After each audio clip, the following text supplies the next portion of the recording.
ও যুবক, ও পর্দার আড়ালের আম্মা জান, ওই আলী বলেন আমি একদিন কোথাও থেকে গিয়া মসজিদে নববীর মধ্যে ঢুকলাম, দেখি রহমতের নবী বসে আছেন, সাহাবায়ে কেরাম বসে আছেন।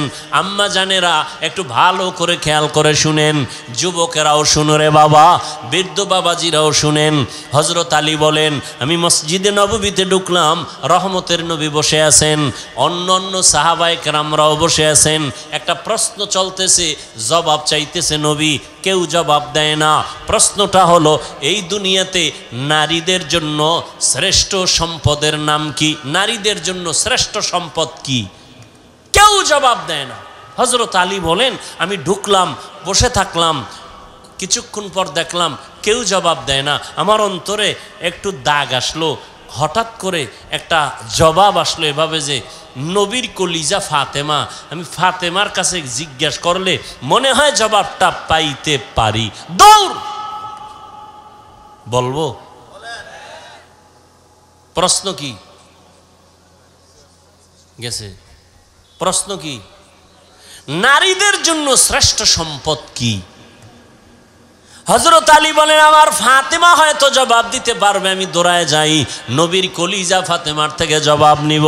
হযরত আলী বের হয়ে গেলেন, দৌড়াইয়া ঘরের কিনারায় গিয়া দরজায় ধাক্কা দেয় না। ও নবীর আশিক, নবী ধরে ধরে সুন্নত শিখায় গেছেন, ঘরে যদি ঢুকতে চাও নিয়ম কি? হযরত আলী ঘরের মধ্যে ধাক্কা না দিয়া ঘরে ঢুকার নিয়ম হলো আগে সালাম দাও। হযরত আলী দরজার সামনে গিয়া আসসালামু আলাইকুম ইয়া আহলাল বাইত, ও ঘরওয়ালারা তোমাদের উপরে শান্তি। হযরত ফাতেমা ভেতরে কাজে ব্যস্ত ছিলেন, সংসারের কাজে, কাজ বন্ধ, স্বামী আসছে, ওয়া আলাইকুমুস সালাম বলে দরজা খুলে দিছেন।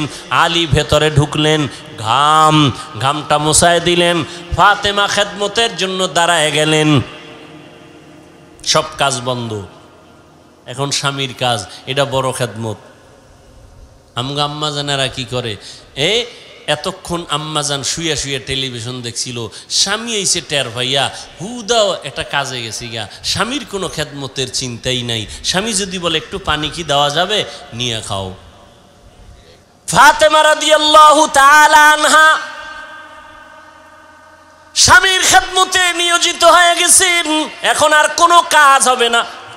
এবার হাল পুরসি জিজ্ঞাসা করেন কেমন আছেন, কোথা থেকে আসছেন, খাইছেননি কিছু, এত ঘাম কেন? রহমতের নবীর দরবার থেকে আসছি। আব্বাজান কেমন আছেন? আলহামদুলিল্লাহ ভালো, তবে একটু পেরেশানি দেখলাম। কি পেরেশানি? একটা প্রশ্ন করলেন, নারীদের জন্য শ্রেষ্ঠ সম্পদের নাম কি, শ্রেষ্ঠ গুণের নাম কি? কেউ জবাব দেয় না। আমার অন্তর বলে ফাতেমা তুমি পারবা। এবার বলে আলী আপনি যদি দোয়া করেন, আমার আব্বাজানের নেক দোয়া থাকলে আমি জবাব দিতে পারবো।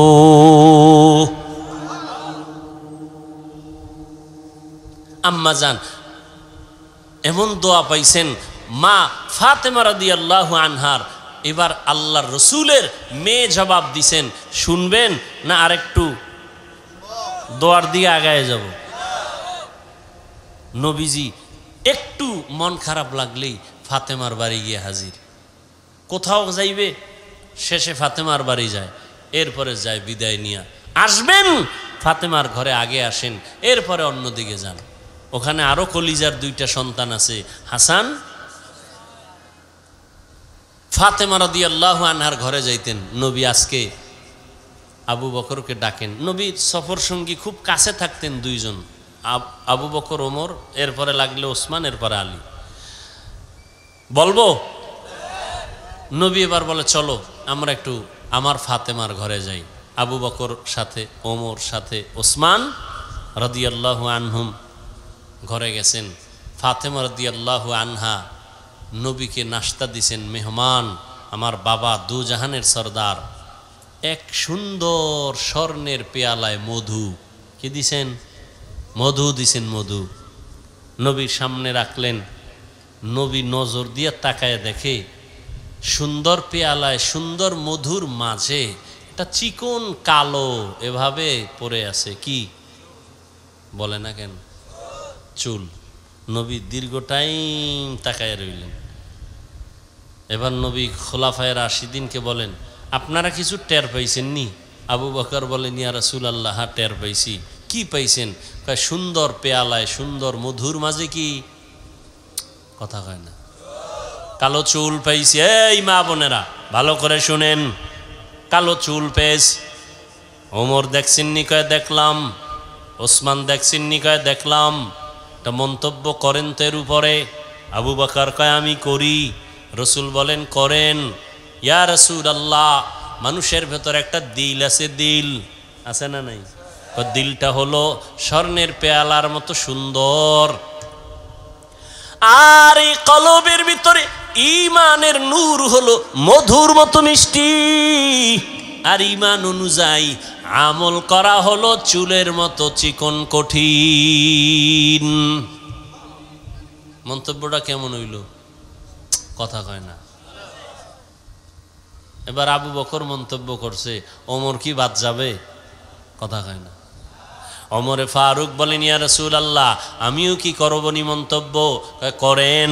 ওমর বলেন, রাষ্ট্র ক্ষমতাটা স্বর্ণের পেয়ালার মতো চমকদার, অনেক সুন্দর, এবং মানুষের হুকুম দিয়া পরিচালনা করাটা এটা মধুর মতো মিষ্টি, কিন্তু ইনসাফ ঠিক রাখা চুলের মতো কঠিন।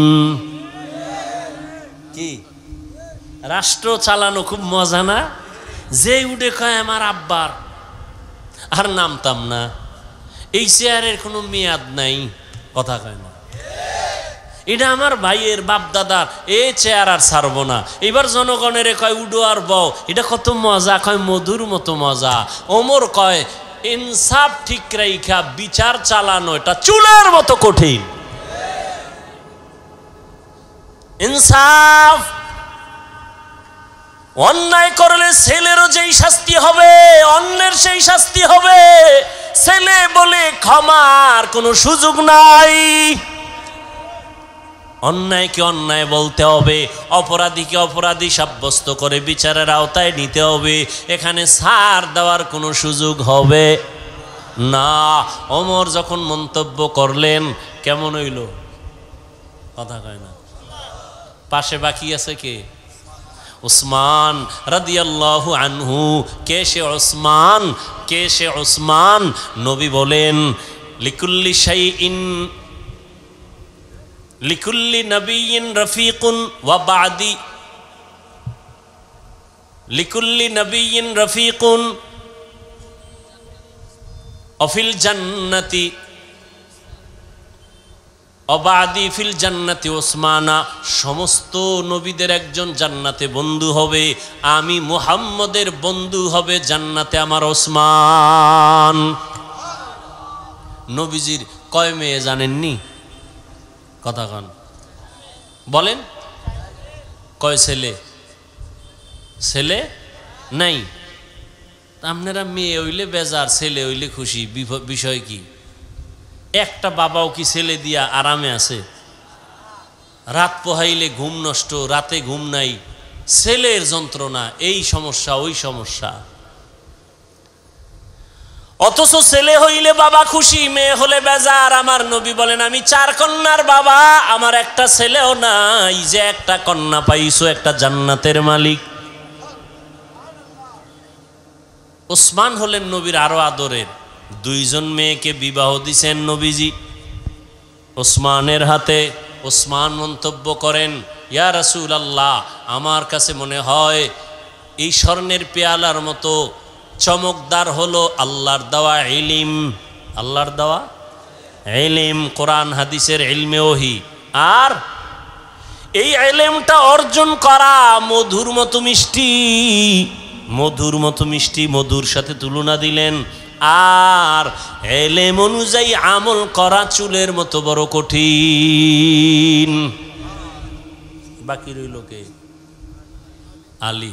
আলী করবে না? ইয়া রাসূলুল্লাহ, আমাকে সুযোগ দিবেন নি? করেন। হযরত আলী বলেন, ইয়া রাসূলুল্লাহ, এটা দেখা আমার মনে মন্তব্য আসলো, আমার ঘরে আপনারা মেহমান, আপনি মেহমান, আবু বকর মেহমান, ওমর মেহমান। মেহমান ঘরে আসাটা স্বর্ণের পেয়ালার মতো দামি চমকদার, আর মেহমানদারি করাইতে পারাটা মধুর মতো মজা, কিন্তু মেহমানের মনটা খুশি করা চুলের মতো কঠিন। জনমের মতো খাওয়াইছে, এরপরও কয় নুন বেশি হয়েছে, ঠিক নেই, আমারে ঠিক মতো দেয় নাই, অমুকটায় তরকারির মধ্যে ঝাল বেশি। না না না, নবী বলেন খানার মধ্যে দোষ ত্রুটি তালাশ করিও না, প্রশংসা করো, আলহামদুলিল্লাহ অনেক ভালো খাওয়াইছেন, খুশি হইলে আর একবার খাওয়ার সুযোগ আছে না নাই? ভাইরা আমার, বাকি রয়েছে এবার পাশে কে? ওমা কথা কয় না।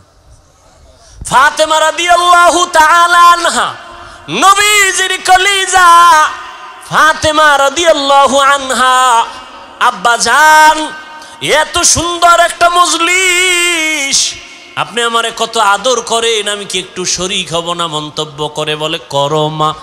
ফাতেমা রাদিয়াল্লাহু আনহা মন্তব্য করতেছেন। ও পর্দার আড়ালের আম্মা জানেরা ভালো করে মনে রাখেন, ফাতেমা রাদিয়াল্লাহু আনহা বলেন, ইয়া রাসূলুল্লাহ, এই মন্তব্য থেকে আমারও মন্তব্য আসছে ভিন্ন। বলে কি? বলে নারীদের জন্য লজ্জা, হায়া স্বর্ণের পেয়ালার মতো দামি চমৎকার, চেহারাটা হলো মধুর মতো মিষ্টি, বেগানার নজর থেকে বেঁচে থাকা চুলের মতো বড় কঠিন। বেগানার নজর থেকে চেহারাটাকে হেফাজতে রাখা সহজ না কঠিন? বড় কঠিন। একটা মানুষের চেহারাই হলো মূল আকর্ষণ, আর এইটারে যদি খোলা রাখে কি আর আকর্ষণ থাকে?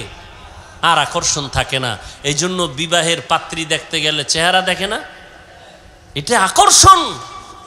আল্লাহ কুদরতি ভাবে এটাকে বানায় দিয়ে দিয়েছেন আকর্ষণ লাগায়। ফাতেমা রাদিয়াল্লাহু আনহা মন্তব্য করলেন, এর মধ্যে মজা লাগে গেছে, এত সুন্দর মজলিসটা, নবীজি যেখানে হাজির, খুব মজা হইতেছে। আল্লাহ রে জিবরাইল কয়, আল্লাহ আমার একটু অনুমতি দিবেননি, আমি যাই? হ্যাঁ নো, আমার একটু মজা লাগে, আল্লাহ অনুমতি দিবেননি? জিবরাইল কয় যাও, আল্লাহ কয় চলে যাও। জিবরাইল রহমতের নবীর দরবারে এসে হাজির, সালাম। এত সুন্দর মজলিস দেখে নবী, আমি সইতে পারি না, আমি আসছি, আমাকে একটু অনুমতি দিবেননি, আমি একটা মন্তব্য করব। আল্লাহর নবীকে করেন। জিবরাইল আমিন মন্তব্য করেন, ইয়া রাসূলুল্লাহ, আল্লাহর পথটা, আল্লাহর রাস্তাটা এই পেয়ালার মতো স্বর্ণের মতো চমকদার, মাদ্রাসায় যাওয়াটার রাস্তা কত সুন্দর, মসজিদের রাস্তা কত সুন্দর, দিনের পথ কত সুন্দর, আর এই পথে খরচ করা এটা মধুর মতো মজা। আল্লাহর রাস্তায় খরচ যারা কইরা মজা পাইছে এরা জীবন দিতে চায়, ঠিক নেই? টাকা পয়সা দেয়, জীবন দেয়, এতে মজা। রাসূলের একজন সাহাবিয়া, পুরুষ না নারী, একজন সাহাবিয়া, রহমতের নবী ঘোষণা করেছেন যুদ্ধের দামামা বেজেছে, তোমরা প্রস্তুতি নাও, আমরা যুদ্ধের ময়দানে যাব। সাহাবিয়া, তার স্বামী যুদ্ধের ময়দানে বহু আগেই চলে গেছে, শহীদ হয়ে গেছে, এখন তার কোলে একটা শিশু বাচ্চা ছাড়া আর কিছুই নাই। শিশু বাচ্চাটারে কোলে নিয়ে কাঁদে, ও আল্লাহ, আমি যুদ্ধের ময়দানে, নবী আমারে বোধহয় নিবে না, কিন্তু নবীর ডাকে আমি কেমনে সাড়া দেই? বাচ্চাটারে কোলে নিয়া সাহাবিয়া, নবীর সাহাবিয়া মহিলা নবীর দরবারে হাজির হইয়া বলেন, ইয়া রাসূল আল্লাহ, আমার বাচ্চাটা আমি যুদ্ধের ময়দানে অক্ফ করে দিলাম, আমার স্বামী তো আগেই চলে গেছেন, আমাকে নিলে তো খুশি, বাচ্চাটা দিয়ে দিলাম। রহমতের নবী বলেন, ও মা, তোমার বাচ্চা যুদ্ধের ময়দানে দিলে কি লাভ হবে? আল্লাহর বান্দি কাঁদে আর কয়, ও পয়গম্বর, বেঈমানের পক্ষ থেকে যখন তীর ধনুক আসবে আমার বাচ্চাটারে ঢাল বানায় দিবেন, আর আমার বাচ্চার শরীরের মধ্যে দুশ্মনের তীরের আঘাতগুলো লাগবে, আমার এই আঘাতগুলো বাচ্চা সহ্য করবে আর সাহাবী নিরাপত্তা লাভ করবে। কিয়ামতের ময়দানে আল্লাহ আমাকে শাহাদাতের বরকতে জান্নাত দিয়ে দিবেন। আল্লাহর রাস্তায়, আল্লাহর রাস্তাটা পেয়ালার মতো স্বচ্ছ, বড় বরকতময়, সুন্দর। খরচ করা হলো মধুর মতো মজা, কিন্তু এই রাস্তায় খরচ কইরা অহংকার মুক্ত হইয়া ঠিক থাকা বড় চুলের মতো কঠিন। মাদ্রাসায় দান কইরা কয় আমার নাম লেখো, আমি দানবীর, আমারে চিনেননি। এই মাদ্রাসা আমি উড়াই দিছি, মসজিদ আমার, তুমি দিছো। আল্লাহ কিয়ামতে কানে দইরা কইব দুনিয়ায় দিছো, দুনিয়ায় পেয়ে গেছো, আখেরাতে খালি যাও।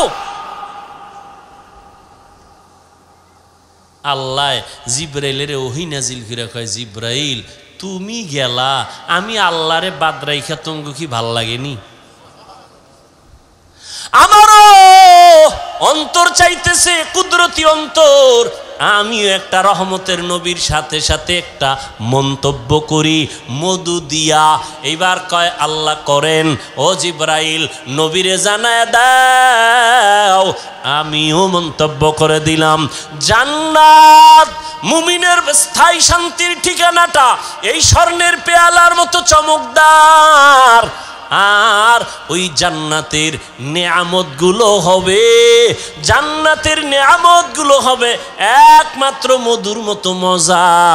কিন্তু জান্নাতে ঢুকতে গিয়া পুলসিরাত পার হওয়া চুলের মতো কঠিন। আল্লাহ মন্তব্য করে দিলেন পুলসিরাত পার হওয়া বড় কঠিন। রহমতের নবী বলেন আমারটাও তো বাদ রয়ে গেল, আমিও মন্তব্য করে ফেললাম। আল্লাহর মারেফতটা হলো এটা চমকদার স্বর্ণের পেয়ালার মতো দামি, আর মারেফত অর্জন করা মধুর মতো মজা। কিন্তু আল্লাহর মারেফতের উপরে মজবুত হইয়া আল্লাহর মারেফতের রাস্তায় চলা হলো চুলের মতো কঠিন। আল্লাহর নবীও পুলসিরাতের ভয় চোখের পানি ছেড়ে কান্না করতেন। ও নবীর উম্মতেরা, এলেম অর্জন করা সহজ, আমল করা বড় কঠিন।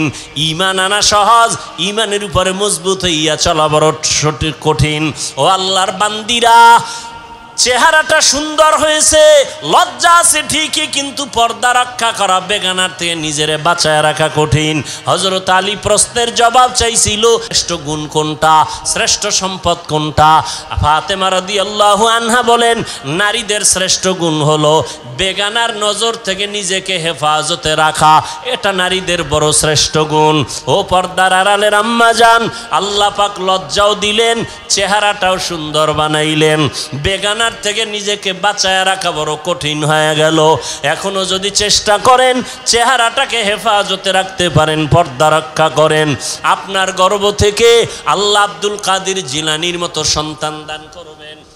ও যুবক, তোমার দ্বারা যেন দ্বীনের ক্ষতি না হয়, পারলে উপকার করিও, নামাজের দাওয়াত দিও। নিজে নামাজ পড়তে না পারলেও অন্যকে বলিও ভাই আমি তো নামাজ পড়ি না, তুমি যাও, তুমি নামাজি, গল্প পরে হবে, আগে নামাজ পড়ে নাও। তোমার কারণে তোমার গল্পের পাল্লায় পড়িয়া ভিন্ন যুবকের নামাজ যেন নষ্ট না হয়। তুমি পারলে উপকার করিও, না পারলে একা একা বৈশা বিড়ি টানিও, তারপরও আর একজন ভাইয়ের নামাজের ক্ষতি করবা না। নিজে পারলে দাড়িটা লম্বা করিও। লক্ষ লক্ষ নবী সাহাবায়ে কেরাম কেউ দাড়ি ছাড়া ছিলেন না, সমস্ত নবীরা দাড়িওয়ালা, এমনকি ফেরাউনেরও দাড়ি ছিল বড়। আমরা কি ফেরাউনের দাড়ি রাখিনি? সমস্ত নবীরা দাড়িওয়ালা, সাহাবায়ে কেরাম দাড়িওয়ালা, কেউ দাড়িবিহীন ছিলেন না। তুমি দাড়িটা লম্বা করো, নবী বলেন মোসকে খাটো করো, দাড়ি লম্বা করো। আর আমরা মোসেরে দেখছেন নি, পুরা নবীর সাথে একটা যুদ্ধ লাগাই দিছে। কি বাজ মোসের ভিতরে, ওদিকে দাড়ির উপরে। এখন স্টাইল কেউ কেউ রাখে থোতার গোড়ায় স্টাইল, কেউ এরকম কেন?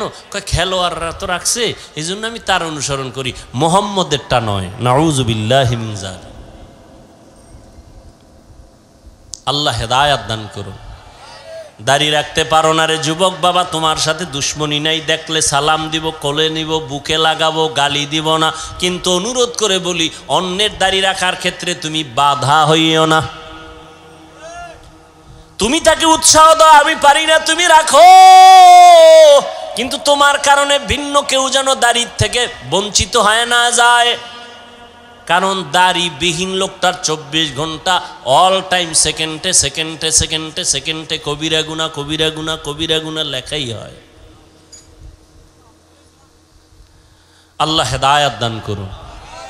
এরে নবীর আশিক, আল্লাহ পাক রব্বুল আলামিনের পয়গম্বর বলেন, দুই জিনিস হেফাজতের জিম্মা যদি নাও, আমি তোমাকে জান্নাতে নেওয়ার জিম্মেদারি নিব।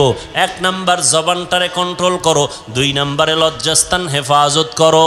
আর জবানকে আর লজ্জাস্থান হেফাজত করার জন্য বর্তমানে যে বাধা, তার নামেই মোবাইল। জবান কন্ট্রোল হয়নি মোবাইলে, বলেন কি সারা রাত জিকির চলে মোবাইলে, সারা রাত। আল্লাহ হেদায়াত দান করুন। কত বাজে কথা বলেছো এই যুবকের, আল্লাহরে ভয় করিস। দুনিয়াতে কয়দিন হায়াত পাবি এটা আল্লাহ লেখছে না? ও বাবারা বলো না, যুবকরা একটু বলো, নির্ধারণ আছে না নাই? আছে। ঠিক কয়দিন তুমি কত কিলো খানা খাইবা তাও কিন্তু বাজেট আছে, আছে না নাই? ঠিক তেমনি ভাবে তোমার জীবনে কয়টা কথা বলবা তাও বাজেট আছে। এই যুবকের একটু খেয়াল কর, ফাও দইরা কই, একটু খেয়াল কর। হায়াতের বাজেট এখনো বাকি, কিন্তু মোবাইলে এত বেশি কথা কইছো, বাজেট শেষ। মরার আগে জবান বন্ধ, মনে রাখো, লিখে রাখো। মরার আগে অনেক মানুষ কথা বলতে পারে না, দেখো নাই?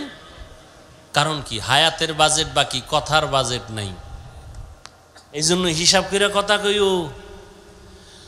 হযরত ওমরে ফারুক মুখের ভিতর একটা পাথরের টুকরা দিয়ে রাখছেন, প্রয়োজন অনুযায়ী কথা বলবেন, অনর্থক কথা যেন বের না হয়, আল্লাহর আদালতে জবাব দিতে হবে। এমনি ওমরের নাম বাঘের বাচ্চা, পৃথিবীর টপ লেভেলের টেরোরিস্ট হযরত ওমর, বিশ্ব সন্ত্রাসী হযরত ওমর। কারণ বিশ্ব নবীকে যে হত্যা করতে যায় সে বিশ্ব সন্ত্রাসী। কিন্তু আজ ওমর হয়ে গেল এত বড় দামি ব্যক্তি যে শুধু মানুষ ভয় করে না, ইবলিস শয়তান ওমরকে ভয় করে।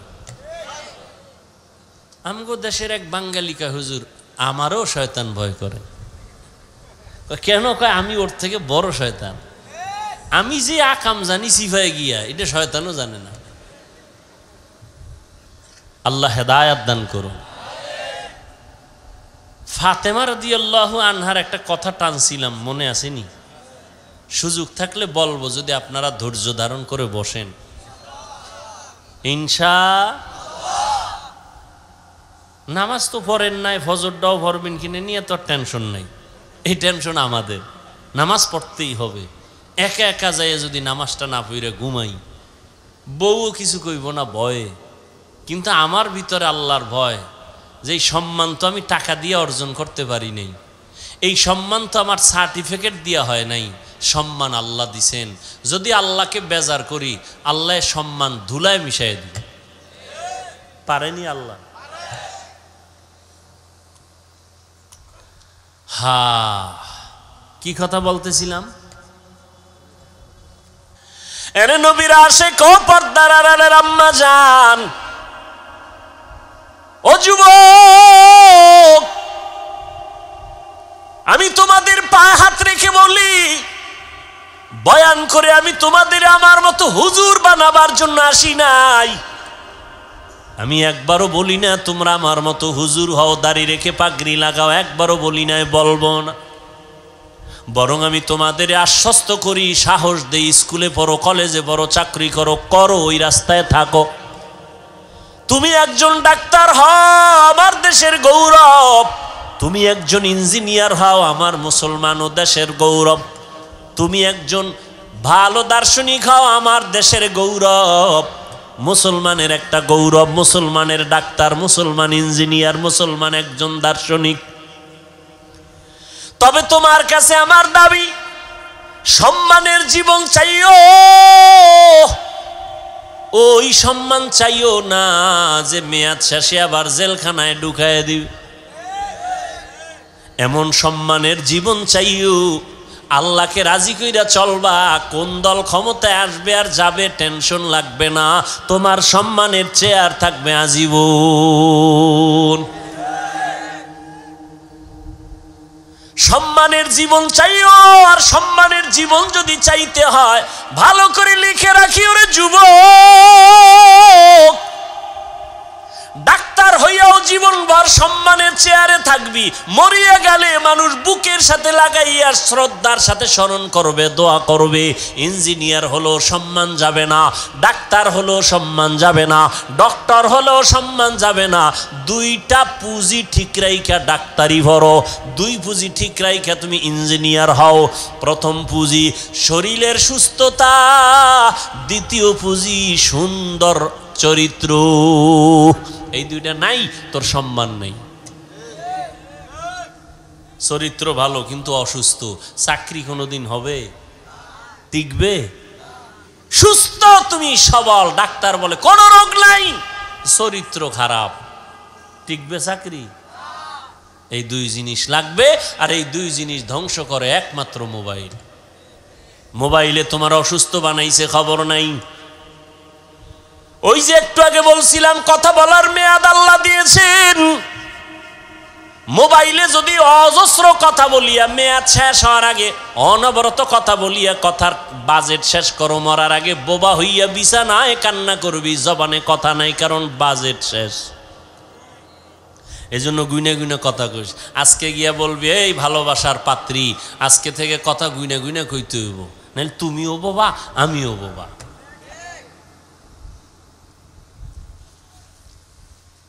গুইনা গুইনা কথা বলবা, সাবধান, অনর্থক কথা বলা যাবে না। আর যদি বৈধতার লাইনে কথা বলতা, আল্লাহ পাক হয়তো বাজেট বাড়াইতেও পারেন। যদি মায়ের সাথে কথা বলতা, মা একটু কথা বল, শোনার টাইম নাই, আমার টাইম হয়ে গেছে মিস কলের, এখন আর তোমার সাথে কথা বলার টাইম নেই। অথচ মায়ের সাথে কথা বলবা, আল্লাহ খুশি হবেন। বাবার সাথে কথা বলবা, আল্লাহ খুশি হবেন। শিক্ষকের সাথে ভালো আচরণ করবা, আল্লাহ খুশি হবেন। আলেমদের সাথে কথা বলবা, আল্লাহ খুশি হবেন। জিকির করবা, আল্লাহ খুশি হবেন। দরুদ শরীফ পড়বা, আল্লাহ খুশি হবেন, নবী খুশি হবেন। বাজেট কম থাকলে পারে আমার আল্লাহ তার কুদরতি ক্ষমতায় বাড়ায় দিবেন। আল্লাহ পারেননি? কাদেরে কুদরত দারি বরকামাল, আন্তা রব্বি আন্তা হাসবি যুল জালাল। তাহলে সম্মানের ডাক্তার হতে চাও তো যুবকরা? ইনশাআল্লাহ। কি ভাই, আমার কথা কি অযৌক্তিক? সম্মানের ডাক্তার হও, সম্মানের ইঞ্জিনিয়ার হও। জীবনটা মইরা গেলেও যেন সম্মানের সাথে নাম লেখা থাকে। কেউ যেন ভিডাইয়া তোমার মূর্তিটারে মাটির সাথে মিলাইয়া না দেয়, কেউ প্রস্রাব করে না দেয়। কথা বুঝো? সেই সম্মানের জিন্দিগি চাইলে কয় পুঁজি লাগবে? গেছে গেছে কয় পুঁজি? এটি আমি যুবকেরে কইতেছি, যুবকরা ওদিকে মোবাইলের ধান্দায় পড়ে রয়েছে। কয় পুঁজি? এক নম্বরে কি? সুস্থতা। এই মোবাইলে কি বানাইছে? তোমার বিশ্বাস হয় না? আমি হুজুর কই দেখে না। আচ্ছা, আজকে একটু গুগলে ঢুকো, তোমার এই টাচ মোবাইলে শরীরের কি ক্ষতি করে গুগলে লেখা সার্চ দাও, সব পেয়ে যাবা। এই টাচ মোবাইলে চোখের পাওয়ার থাকে না, কানের পাওয়ার থাকে না, হার্ট দুর্বল হয়, মাথা ব্যথা বেড়ে যায়। বাড়ে নাই মাথা ব্যথা? চোখ ব্যথা বাড়ে নাই? বুকে ব্যথা বাড়ে নাই? এবার মরণটা বাকি। কানের পার্স নষ্ট। আম্মাজান কয় খানা খাবি না? কয় গোসল কইরা লাইছে আগেই। কানের পার্স নষ্ট হয়ে গেছে। হাসিস না। কথাগুলো যে কতটা কলিজার থেকে বলতেছি, কিভাবে বললে তুমি মানবা, এটা যদি বুঝতে পারতাম যে পাও ধরলে মানবা, একটা লাফ দিয়ে আইসা পাও জড়ায় ধরতাম। এক হুজুর এলাকায় আসছে, সবাই দোয়ার জন্য যায়, সালাম দেয়, হুজুর দোয়া চাই। এক হিন্দু ছেলে আইছে দোয়ার জন্য, হুজুরে হিন্দু ছেলের হাত ধরছে, ধৈরেই সালাম দিছে, হুজুর দোয়া চাই, সালাম টালাম দেয় নাই, দোয়া চাই। কয় আমি হিন্দু। হুজুরে হাত আর ছাড়ে না, চেহারার দিয়ে তাকায় রয়েছে এক ধ্যানে। কিছুক্ষণ পর হুজুরের চোখ বেয়ে পানি পড়ে। যুবক কয় কি বেয়াদবি করলাম, আর আদব তো বুঝি না, বিধর্মী। হুজুর বেয়াদবি হয়ে গেছে। কয় না, কোনো বেয়াদবি হয় না। তো কাঁদেন কেন? কয় কুদরত দেখে কাঁদি। কি কুদরত? কয় এত সুন্দর চেহারা আল্লাহ কিভাবে জাহান্নামে জ্বালাবেন। যুবকের কলিজার মধ্যে হেদায়েতের নূর ঢুকে গেছে। যুবক যাও, বাড়ি চলে গেছে। হুজুর কি কইল কি কইল কি কইল, এটা পুরা শরীর গরম হয়ে গেছে। ভাবতে ভাবতে একা একা কয় জাহান্নাম তো বহু পর, কিয়ামতের বিচার টিচারের পর। আরে মরার সময় যে আমার ধর্মে আগুন লাগাই দিবে মুখে, এইটাই তো বড় জাহান্নাম। না, এই আগুনে জ্বলব না। ঠিকই হুজুরে বলছে। এক দৌড় হুজুরের পা জড়ায় কাঁদে আর হুজুর এখন তওবা পড়ান, কালেমা পড়ান, আর জাহান্নামের আগুনে জ্বলতে চাই না। মান ইয়াহদিল্লাহু ফাহুয়াল মুহতাদ ওয়া মান ইউদ্লিল ফালান তাজিদ লাহু ওয়ালিয়াম মুরশিদা। এরে নবীর আশিক, সুস্থতার জন্য এই মোবাইল থেকে দূরে থাকো। আমিও যে মোবাইল চালাই আলহামদুলিল্লাহ, গুনাহ থেকে বেঁচে থাকার চেষ্টা করি আলহামদুলিল্লাহ, তারপরও কিন্তু বেশিক্ষণ তাকায় থাকলে মাথা ঘুরায়। চোখের পাওয়ার অনেকটাই কমে গেছে। কিতাব দেখি মোবাইলে, এখন দেখতে দেখতে গোলাটে হয়ে যায়, লেখা দেখি না ধুলা ধোয়া। তাহলে তোমার অবস্থা কেমন? আর বাচ্চাদের কাছে এই যে বড় বড় মোবাইল দিয়া বাচ্চারে দেখ, কার্টুন দেখ, এই দেখ সেই দেখ। অনেক বাচ্চা পর্যন্ত বোবা হয়ে গেছে, কথাই বলতে পারে না। বহু ইতিহাস আমাদের হাতে জমা। বাবায় কান্দে, হুজুর একটু তদবির করে দেন, সন্তান কথাই বলে না। আগে বলতো নি, বলতো, এখন বলে না। মোবাইল দিয়া এই মোবাইলের উপরে পড়ে রাখছে, সারা জিন্দেগি শেষ এই বাচ্চাটার। একদল তো মোবাইল দেখে গেমস খেলতে খেলতে এখন রাস্তায় উলঙ্গ পাগল হয়ে ঘুরে, গেমস খেলা পাগল। যুবকরা বল, আমার একজনে বলছে সত্য নি, গেমস খেলা পাগল হইছে যুবক, সত্য নি। কি গেমস জানি এটা? তোরাও খেলতেছ না? তো পাগল হওয়ার ডেটটা কবে? হেসে হেসে উড়াইয়া দিতেছ রে যুবক। অথচ তোমার মা বাবা রক্ত পানি করিয়া তোমাকে বড় বানাইছেন, লেখাপড়া শিখাইছেন, তুমি চাকরি করবা, সম্মানের সাথে থাকবা, মা বাবারে শান্তিতে বসবাস করাইবা, খানা দিবা। অথচ লেখাপড়া করছো, চাকরি নাই, চরিত্র ভালো না, কেউ তোমার দোয়াও করে না, বরদোয়া করে। এখনো সময় আছে, তওবা করে নাও, চরিত্রটারে ঠিক রাখিও। মোবাইলের কারণে তোমার চরিত্রের কোনো গ্যারান্টি নাই, সব ধ্বংস হয়ে যাইতেছে। ও আল্লাহর বান্দারা, আল্লাহ বলেন আমাকে ভয় কর, জবানটারে কন্ট্রোল করো, জবানটারে হেফাজত করো, আল্লাহর ভয় অন্তরে জমা করে নাও। যত বয়ান করি কোনোদিন এই বয়ানে লাভ হবে না যদি আল্লাহর আযাবের ভয় অন্তরে না থাকে। ওমরে ফারুকের অন্তরে ভয় থাকার কারণে কাঁদতেছেন, ঈদের দিন জাহান্নামের ভয়। একমাত্র আল্লাহর আযাবের ভয় অন্তরে থাকার কারণে তার বয়ান বেশি লাগে না। আর আবু জাহিল্লার অন্তরে আল্লাহর ভয় নাই। নবীজি 13টা বছর বয়ান করিয়াও কালেমাওয়ালা বানাতে পারেন নাই। ওমরে ফারুক রাদিয়াল্লাহু আনহুকে শয়তান ভয় করে, শয়তান ভয় করে ওমর। এবার বুঝেন তো কেমন বেড়া, শয়তান ভয় করে। যেই শয়তান আল্লাহর সাথে চ্যালেঞ্জ দিয়েছে, কোরআনের ঘটনা, আল্লাহর সাথে চ্যালেঞ্জ দিছে আদমকে সেজদা দিব না, আর সেই শয়তান ওমরের দেখলে দৌড়, উল্টা দৌড়। কি কয় আইয়ে, কি আইয়ে, ওই বলার সময় নেই, খালি আইয়ে। সেই ওমর ঈদের দিন, রোজার ঈদের দিন দরজা আটকায় কাঁদতেছে। সাহাবী আবু হুরায়রা রাদিয়াল্লাহু তাআলা আনহু বলেন, ভাই ওমর কাঁদেন কেন?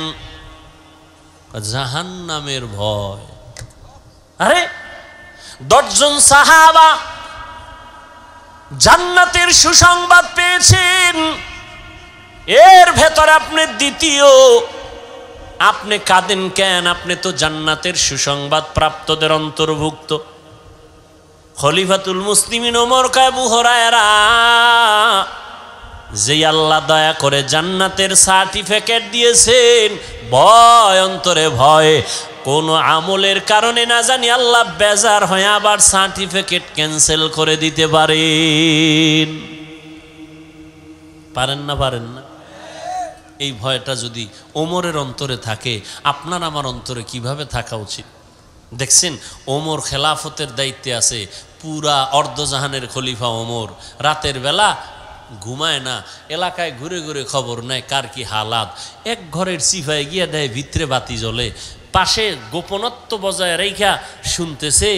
মা তার কন্যাকে বলে, এই কালকে বাজারে যাবি দুধ বিক্রি করতে, পানি বেশি দিস, দুধের মধ্যে কি পানি দিয়ে নিবি। মেয়ে কয়, মেয়ে আম্মাজান খবরদার, ওমর যদি এটা শুনে তো কল্লা ফালায় দিবে। এইবার মা কয়, ওমর কি দেখবে নি? ওমর কই? ওমর কই? মেয়ে কি কয় জানেননি? আম্মাজান, যদিও ওমর দেখবেন না, তবে ওমরের আল্লাহ দেখবেন। हर के दारद खौफे हक दर दिल मदगम जन्नतुल मअवा देहद उरा मकाम। ओ दुनियार मुमिन, তোমরা আল্লাহকে ভয় করো, তাকওয়া অর্জন করো। অকুলু কওলান সাদীদা, জবান দ্বারা যা বলবা সঠিক সত্য শালীন ভাষায় বলিও। কি লাভ হবে? 1 নাম্বার লাভ, ইউসলিহ লাকুম আমালাকুম, টুটা ফাটা যে আমল করছো ভুলে ভরা, আমি আল্লাহ আমলগুলোকে পরিশুদ্ধতার সাথে কবুল করে ফেলবো। সুবহানাল্লাহ। না 2 নাম্বার পুরস্কার, ওয়ায়াগফির লাকুম যুনুবাকুম, জীবনে যত গুনাহ করেছো সব গুনাহ আমি মাফ করে দিব। ওয়ামান ইউতিইল্লাহা ওয়া রাসূলাহু, যারা আমি আল্লাহ এবং আমার রাসূলের তাআত করবে, ফাকাদ ফাযা ফাওজান আযীমা, অতঃপর তাদের বিজয় হবে চূড়ান্ত বিজয়, সফল বিনা হিসাবে জান্নাতি। হাদিস পড়েছি, রাসূল বলেন, মাইয়াজমান লিমা বাইনা লাহইয়াইহি ওয়া মা বাইনা রিজলাইহি আজমান লাহুল জান্নাহ। রহমতের নবী বলেন, 2টা জিনিস হেফাজতের জিম্মাদারি যদি তোমরা উম্মতেরা নাও, আমি নবী তোমাদের জান্নাতে নেওয়ার জিম্মাদারি নিব। কয় জিনিস? 1, 2 ঠোঁটের মাঝে জবানের হেফাজত করো। 2 লজ্জাস্থানের হেফাজত করো। আয়াতের মধ্যে 2টা আদেশ দিছেন আল্লাহ মুমিনকে, কোনো বেঈমানকে দেন নাই। কেন? বেঈমান জান্নাত পাবে না, জান্নাত পাবে শুধু মুমিনেরা। ওই মুমিনকে 2টা আদেশ দিছেন, মানলে 2টা নগদ পুরস্কার। 1 নাম্বার আদেশ, আল্লাহকে ভয় করো। 2য় আদেশ হলো জবানকে কন্ট্রোল করো। 2টা আদেশ যদি মানো, 2টা নগদ পুরস্কার। 1 নাম্বার, তোমার সব আমল কবুল। 2য় পুরস্কার, জীবনের সব গুনাহ মাফ। মানবা কি করে? আল্লাহ আয়াতের শেষে বলেন, আল্লাহর আনুগত্য করো, রাসূলের ইতাআত করো, তাহলেই তোমার সফলতা আসবে। আল্লাহকে মানো, রাসূলকে মানিয়া এরপরে জীবনটাকে চালাও, জীবন তোমার সফল হয়ে যাবে। আল্লাহকে মানতে হলে, নবীকে মানতে হলে না দেখে মানা যায় না। এজন্য নবী এক হাদিসে বলেন, সল্লু কামা রাআইতুমুনি উসাল্লি, নামাজ আদায় করো আমাকে যেমন তোমরা নামাজ আদায় করতে দেখো।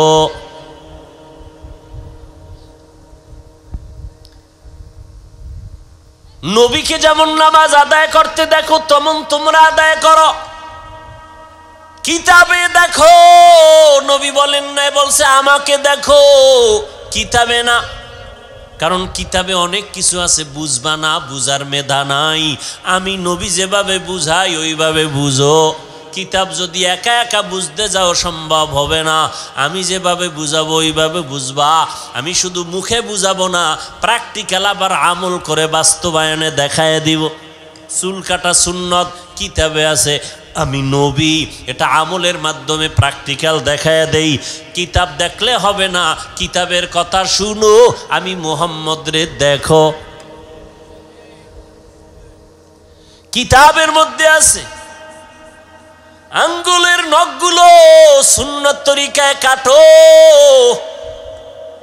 কিতাবের কথা কানে দিয়া দিলের মধ্যে গাথো, শুনো, কিন্তু আমি নবীকে দেখো আমি কেমনে কাটি। আমি প্র্যাকটিক্যাল দেখায় দিতেছি, আমাকে দেইখা দেইখা নামাজ পড়ো।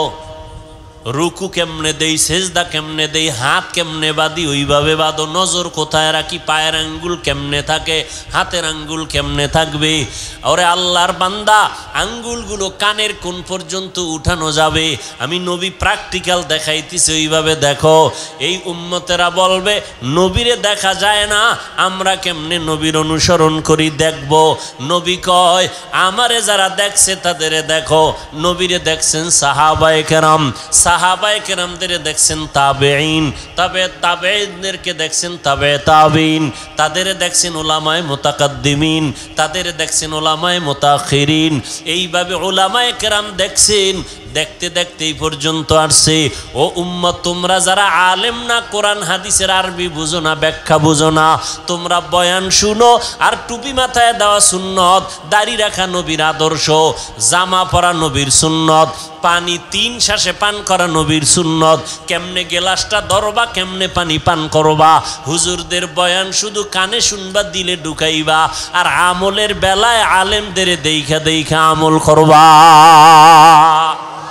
ইলমে রা'জাজু করদান বেহিসাব, খলকে রাদাদান জওয়াবে বাসওয়াব, হক না দারদ দোস্তে খলকা জারেরা, নিস্তে ই খাসলত একে দিনদারেরা। কিতাব দেখে সম্ভব। হুজুরেরা যেমন আলেমরা কিতাব বুঝাবে, কোরআন বুঝাবে, ওইভাবে বুঝো। মন গড়া বুঝলে ভেজালে পড়বা। ওয়ালা দল্লিন মানে গোমরাহির থেকে আল্লাহ পানা চাই। দল্লিন দল্লান মানে গোমরা, পথভ্রষ্ট। এই তর্জমা, এই শব্দ আর এক কোরআনে আরো জায়গায় আছে না নাই? হ্যাঁ, নেও যদি তুমি গোমরা কও ইমান যাবে গা। কয় কেমনে? কয় অদ্দুহা ওয়াল্লাইলি ইযা সাজা মা ওয়াদ্দাকা রাব্বুকা ওয়া মা ক্বালা ওয়ালাল আখিরাতু খায়রুল লাকা মিনাল উলা ওয়ালা সাওফা ইউতিকা রাব্বুকা ফাতারদা। এরপর কি? আলাম ইয়াজিদিকা ইয়াতীমান ফাআওয়া ওয়া ওয়াজাদাকা দল্লান ফাহাদা। আল্লাহ কয় নবী আমি আপনাকে পাইছি দল্লানের ভেতরে, হেদায়াত দিলাম। দল্লিন দল্লান মানে গোমরা, পথভ্রষ্ট। এখন আপনি যদি তর্জমা করেন ওয়াজাদাকা দল্লান ফাহাদা, নবী আপনাকে দল্লান দল্লিনের মধ্যে পাইছি মানে গোমরা। কি অলাদ্দল্লিনের অর্থ গোমরা, ওই শব্দ এখানে আসছে। এখন নবীর বেলায় কি বলবা? নবীও গোমরা, ইমান থাকবে? এজন্য নিজে নিজে খবরদার পণ্ডিতি করবা না। যারা পণ্ডিতি করছে তারা ধ্বংস হয়ে গেছে, নবী মানে নাই, ধ্বংস হয়ে গেছে। আর এক দল নবী মানছে, কিতাবের দ্বারে নাই, তারাও ধ্বংস হয়ে গেছে। বর্তমান দুনিয়াতে একদল অতি আবেগে বলে আমরা পীর ভক্ত, পীর যা কয় তা মানি, কোরআন কি কয় বুঝি না, মানিও না, তারাও ধ্বংস, গোমরা। আর এক দল বলে আমরা কোরআন হাদিস অনুযায়ী চলবো, কোনো হুজুর মানি না, আলেম মানি না, ব্যক্তি মানি না, তারাও গোমরা। আর যারা বলবে কোরআন মানি, হাদিস মানি, কোরআন হাদিসের কষ্টি পাথরে সঠিক আলেম যারা, তাদেরও মানি, তারা সঠিক। मेरा एजाज़ो करदन बेहिसाब खल्क़े रादादन जवाबे बासवाब हक न दारद दोस्ते खल्क़ा ज़ारे रा निस्ते ई खसलत एके दिन दारे रा। ओ যুবক, রহমতের নবী বলেছেন যুবক নবীর উপকার করেছে। ও যুবক বাবা, আজকে যদি তোমার দ্বারা নবীর উপকার নাও হয়, আমি পায়ে হাত রেখে অনুরোধ করব নবীর দিনের ক্ষতি যেন না হয়। কুয়াতে নে কি নাদারি বদমকুন বরওয়াজুদে খদসতম্বে হদমকুন। পারলে উপকার করো, না পারলে চুপ করে বসে থাকো। ক্ষতি করা যাবে? খবরদার তোমার দ্বারা যেন ক্ষতি না হয়। তুমি দাড়ি রাখতে পারো না, এজন্য তোমাকে গালি দেওয়ার অনুমতি ইসলামে নাই। ভালো করে মনে রাখিস, লেখা রাখিস। দাড়ি রাখো নাই, গালি দেওয়ার কিন্তু অনুমতি নাই। কারণ দাড়ি না রাখা এক জিনিস, দাড়ি অপছন্দ করা আলাদা জিনিস। একজনে দাড়ি রাখে না, হুজুর দোয়া চাই, রাখতে মনে চায়, চেষ্টা করব, একে গালি দেওয়া যাবে না। আর একজনে কয় দাড়ি পছন্দ করি না, তাকে ছাড় দেওয়ারও সুযোগ নেই। খুব কঠিন জিনিস, খুব কঠিন। একজনে দাড়ি রাখে না, তাকে গালি দেওয়া যাবে না। আগে বুঝতে হবে সে কি মন মানসিকতাটা কেমন, সে কি রাখতে চায় না বিরোধিতা করে। যে বিরোধিতা করে সে রসুলের প্রকাশ্য দুশমন। আর যে রাখার মন মানসিকতা আছে, ইনশাআল্লাহ আশা করা যায় তওবা করে জান্নাতি হয়ে কবরে যেতে পারবে। টুপি মাথায় দেন নাই, গালি দেওয়ার অনুমতি নেই। হ্যাঁ, যদি বিরোধিতা করেন তাহলে আর ছাড় নাই। এরে যুবক, ১৫০০ বছর আগে রহমতের নবী বলে গেছেন যুবকের আমি মুহাম্মদের উপকার করেছে। পয়গম্বরের কলিজার চাচাতো ভাই হযরত আলী ৭ বছর বয়স থেকে ১১ বছরের ভেতরে হাত দিয়া কালেমা পড়ে বলে নবী আপনার কোনো চিন্তা নাই, আমি অল্প বয়সে কালেমার পতাকার তলে চলে আসলাম। নবীর চাচাতো ভাই কালেমা পড়ার পরে হইছে সাহাবী। কিছুদিন পরে কি হবেন বলেন? জামাতা হবেন, রসুলের কলিজার জামাতা। কারণ ফাতেমা রাদিয়াল্লাহু আনহা রসুলের কলিজার কন্যা। মোহাব্বতের মেয়ে ফাতেমা রাদিয়াল্লাহু আনহা সবার ছোট। ও পর্দার আড়ালের আম্মা জানেরা, নারীদের সম্মান আল্লাহ সবার উপরে দিয়েছেন, নবীর মাধ্যমে দিয়েছেন। দুনিয়াতে নারীর অধিকার সম্মান কোনো ধর্মে দিতে পারে নাই, কোনো নেতা দিতে পারে নাই, নেত্রী দিতে পারে নাই। আল্লাহ দিয়েছেন নবীর মাধ্যমে, ইসলাম দিয়েছে। ইসলামের দেওয়া সম্মান অধিকার যারা একটু উল্টা পাল্টা করে মন গড়া দিতে চাইছে, এদের দ্বারা নারীর সম্মান হয় নাই, হয়েছে নারীরা অপমান।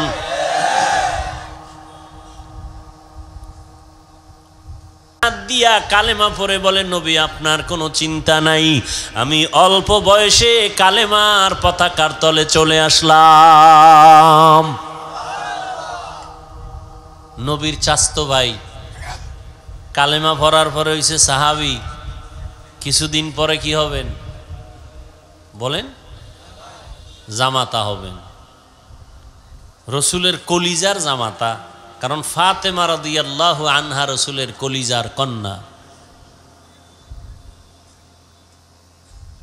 মোহাব্বতের মেয়ে ফাতেমা রাদিয়াল্লাহু আনহা সবার ছোট। ও পর্দার আড়ালের আম্মা জানেরা, নারীদের সম্মান আল্লাহ সবার উপরে দিয়েছেন, নবীর মাধ্যমে দিয়েছেন। দুনিয়াতে নারীর অধিকার সম্মান কোনো ধর্মে দিতে পারে নাই, কোনো নেতা দিতে পারে নাই, নেত্রী দিতে পারে নাই। আল্লাহ দিয়েছেন নবীর মাধ্যমে, ইসলাম দিয়েছে। ইসলামের দেওয়া সম্মান অধিকার যারা একটু উল্টা পাল্টা করে মন গড়া দিতে চাইছে, এদের দ্বারা নারীর সম্মান হয় নাই, হয়েছে নারীরা অপমান।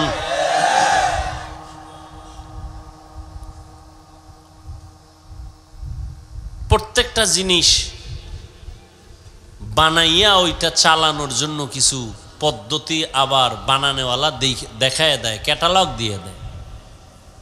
মোবাইলওয়ালা মোবাইল বানাইছে, মোবাইলটা কিভাবে সুস্থভাবে চলবে এটার ক্যাটালগ দিয়ে দিছে ইনটেক প্যাকেটের মধ্যে।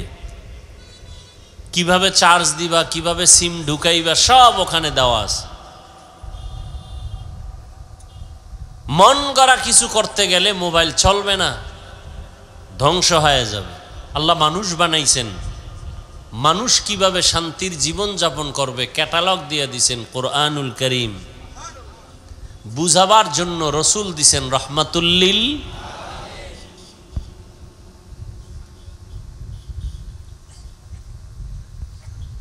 হায় হায়। তো আল্লাহর শুকর আদায় করতে গিয়ে আমি অনেক দূরে চলে আসলাম, যে আজকে সুন্দরভাবে বয়ান শুনতেছি, বয়ান করতেছি, ঝামেলা নাই। কিয়ামত পর্যন্ত আল্লাহ যেন এভাবেই দ্বীনের কথা উম্মতকে বলার মতো, শোনার মতো ঝামেলা মুক্ত ব্যবস্থা করে দেন। এক নেতার নাম দিলে আর এক নেতা বেজার, কি মাহফিল বন্ধ। ওলামায়ে কেরামের নাম হবে সবার উপরে, আর কারো নাম দরকার নেই। কি কারণ এ যুগের নবী আর আসবেন না। নবীর অবর্তমানে নবুয়তের দায়িত্ব নবী দিয়ে গেছেন উলামায়ে আহলে হকের হাতে। এরা ওরাসাতুল আম্বিয়া, এরা নবীওয়ালা কাজগুলো করবেন, এরাই হলো উম্মতের রাহবার।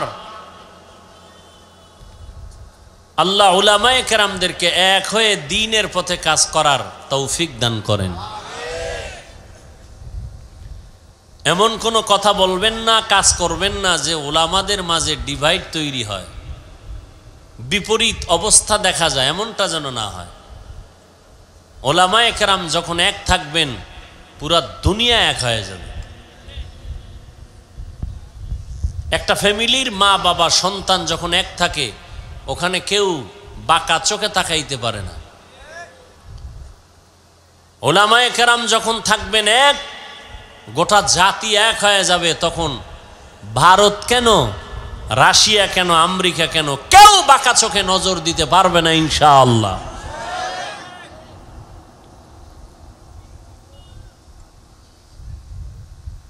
কোরআনে হাকিমের সূরা আহজাবের আমি 2টা আয়াত পড়েছি রসুলের হাদিস থেকে। একটা ছোট্ট হাদিস পড়েছি।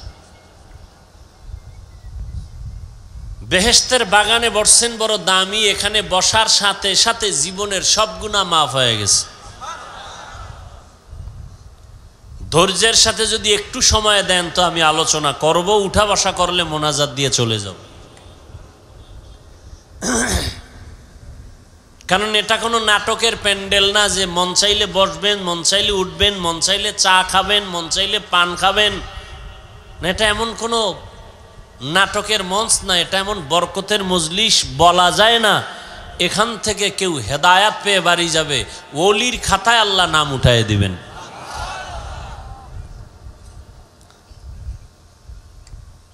ইয়া আইয়ুহাল্লাযীনা আমানুত্তাকুল্লাহ। ও যুবক বাবারা, আল্লাহ পাক রব্বুল আলামিন এমন সুন্দর চেহারা দিয়ে বানাইলেন, এমন আল্লাহ পাক দুনিয়াতে সুন্দর হায়াত দিলেন। ওই হায়াতটা ঠিক রাইখা চলার চেষ্টা করো। পেছনে যত অপরাধ করেছো মনেরে বুঝাও রে মন, রহমতের নবী আমার যুবকদের জন্য সুসংবাদ দিয়েছেন। আমি কি যুবক হইয়া নবীর সেই সুসংবাদের কাতারে আসিনি? আমার দ্বারা দিনের উপকার কোনো হইল নি, না ক্ষতি হইল? একটু চিন্তা করিয়া এখনো সময় আছে, তওবা করে নাও। আর আল্লাহকে বলো, আল্লাহ আমার মতো কত যুবক আমার চোখের সামনে স্কুলে পড়ে, কলেজে পড়ে, নামাজ পড়ে, নবীর তরিকা মানিয়ে চলে, মা বাবার বিরোধিতা করে না, আমি কেন পারবো না? ও যুবক বাবারা, স্কুল কলেজে পড়িয়া এখনো তুমি পারো, তওবা করে নাও। তোমার মতো যুবক স্কুল কলেজে পড়ে, চাকরি করে, ব্যবসা করে, নামাজ ছাড়ে না, তুমি কেন পারবা না রে বাবা? এখনো সময় আছে, তওবা করে নাও। ও মা বোনেরা, আপনারাও তওবা করেন। জীবনে বেপরদায় চলবেন না, বেগানার নজর নিজের উপরে নিয়ে আপনার জীবনটাকে ধ্বংস করবেন না। আপনি আল্লাহর মোহাব্বত নিয়ে সন্তানগুলোকে একটা আদর্শ সন্তান বানায় যাবেন, আদর্শ সন্তান, চরিত্রের সন্তান রেখে যাবেন। আল্লাহর কোরআন পড়াবেন। সন্তান ডাক্তার হইয়াও আপনাকে দোয়া করতে ভুলবে না, ইঞ্জিনিয়ার হইয়াও মা বাবাকে দোয়া করতে ভুলবে না। ও বাবাজিরা, আপনারাও তওবা করেন, আর জীবনে নামাজ ছাড়বেন না, বেপরদায় চলবেন না, সন্তানগুলোকে আদর্শওয়ালা বানাবেন, নামাজি বানাবেন। ও যুবক বাবারা, এখনো সময় আছে, তওবা করে নাও। আল্লাহকে ডেকে বলো, হে মালিক, জাহান্নামের ভয় অন্তরে ঢুকায়া দাও। জীবনে তো কত নামাজ ছাড়লাম, বেপরদায় চললাম, কত মানুষের হক নষ্ট করলাম। আজকে থেকে আর নামাজ ছাড়বো না, বেপরদায় চলবো না, মা বাবাকে কষ্ট দিব না, নবীর তরিকার বাহিরে চলবো না। ও আল্লাহ, তুমি আমার তওবা কবুল করে নাও। আমার নবী, যার কোনো গুনাহ নাই, সে নবী যদি জাহান্নামের ভয়ে উম্মতের জন্য কান্না করেন, তোমার আমার কি পরিমাণ কান্না করা দরকার? কোরআন হাদিসকে মিথ্যা মনে করিও না। লক্ষ লক্ষ নবী পয়গম্বরেরা জাহান্নামের ভয়ের বয়ান করেছেন, মিথ্যা মনে করিও না। আলেম ওলামারা জাহান্নামের ভয়ে বয়ান করিয়া গুনাহ থেকে বাঁচাবার জন্য চেষ্টা করেছেন, মিথ্যা মনে করিও না। এখন থেকে তওবা করো, মনেরে বুঝাও, লক্ষ লক্ষ নবীরা মিথ্যাবাদী হতে পারেন না, লক্ষ লক্ষ আম্বিয়ায়ে কেরাম, সাহাবায়ে কেরাম মিথ্যা হতে পারে না, লক্ষ কোটি ওলামায়ে কেরাম মিথ্যা বলতে পারেন না। আল্লাহর কোরআন এখনো সত্য কেউ ভুল বের করতে পারে নাই। অতএব কোরআন সত্য, গুনাহগার হইয়া কবরে গেলে জাহান্নামে যেতে হবে, তাও সত্য।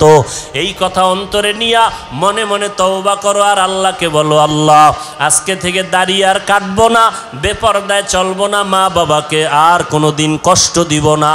আল্লাহ ফেরেশতাদেরকে সাক্ষী রাখতেছেন, ওরা এক সময় মানুষ বানানোর পক্ষে ছিল না।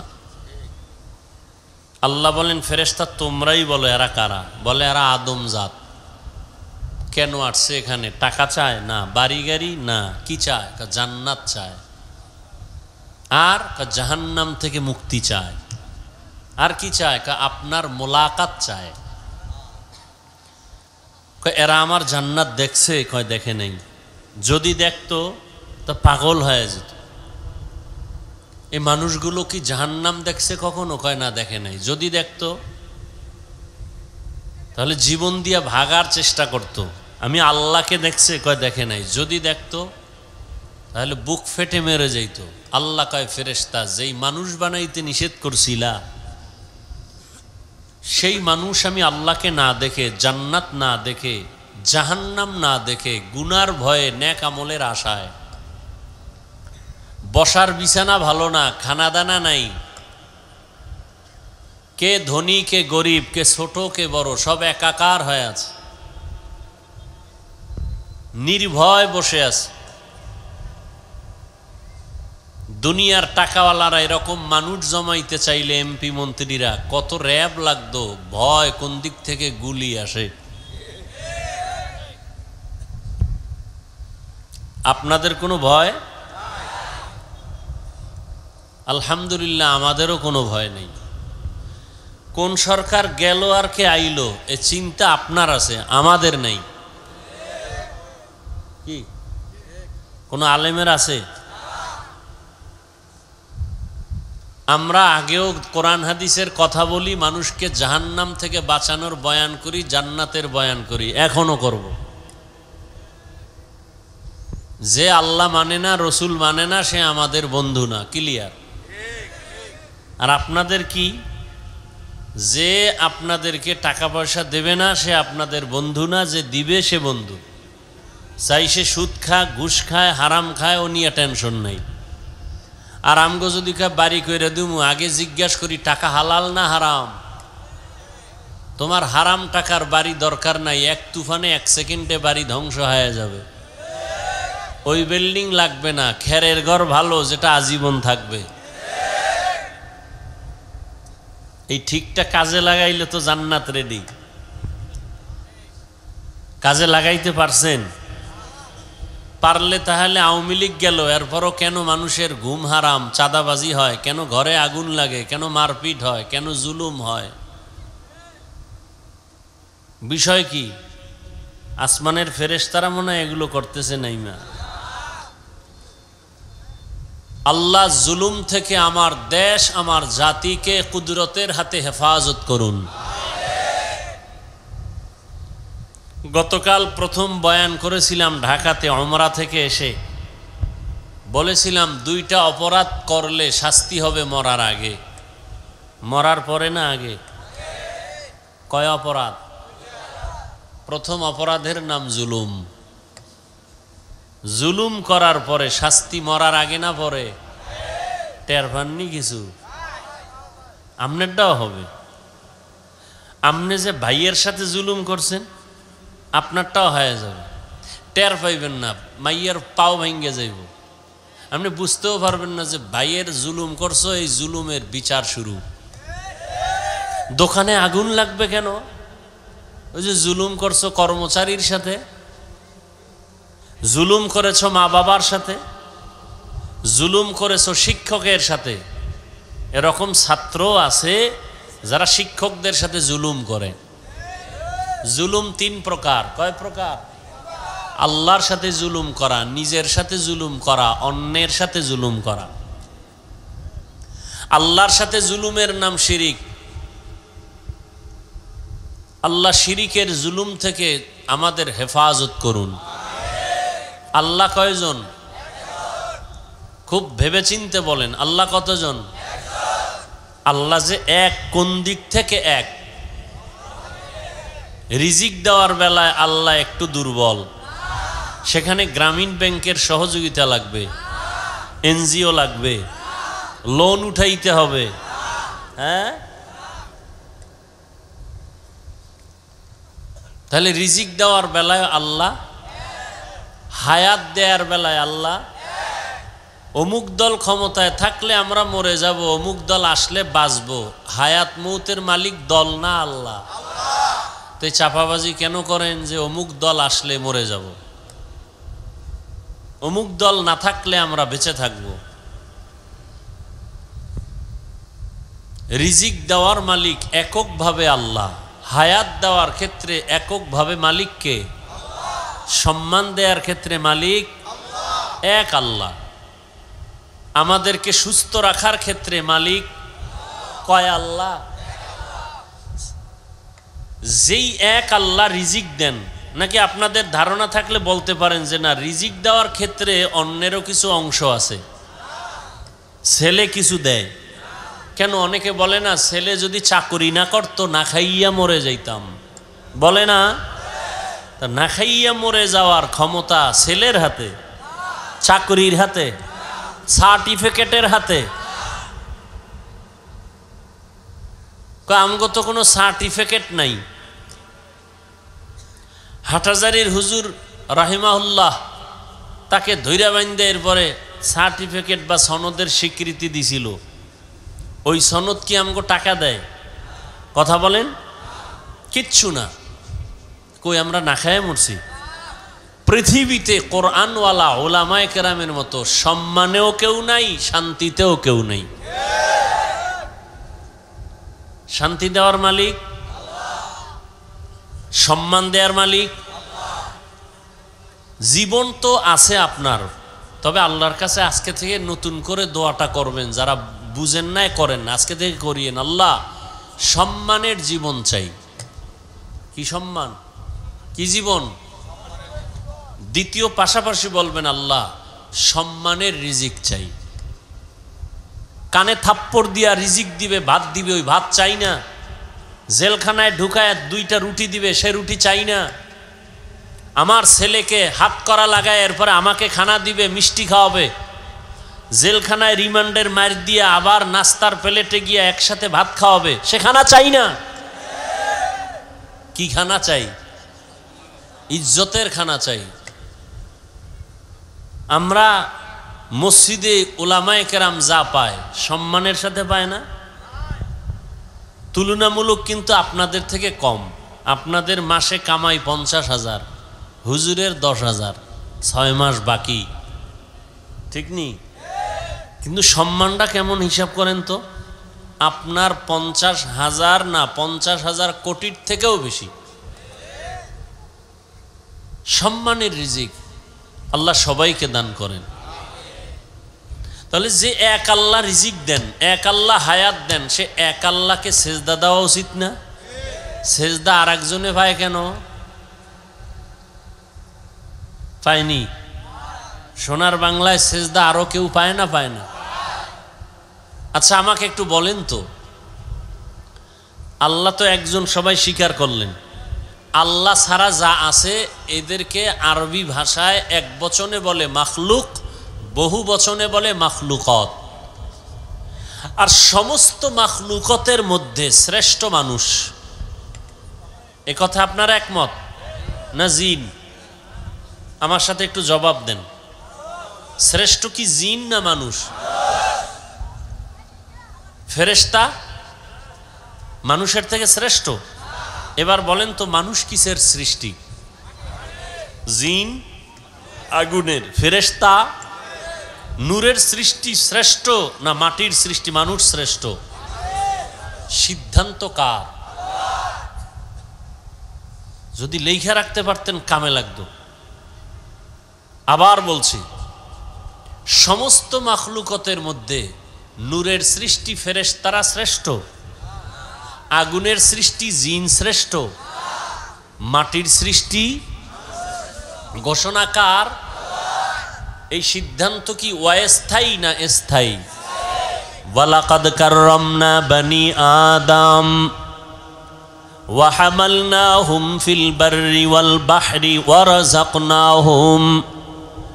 রাযাকনাহুম মিনাত তাইয়্যিবাত ওয়া ফাদ্দালনাহুম আলা কাসীরিম মিম্মান খালাকনা তাফদীলা।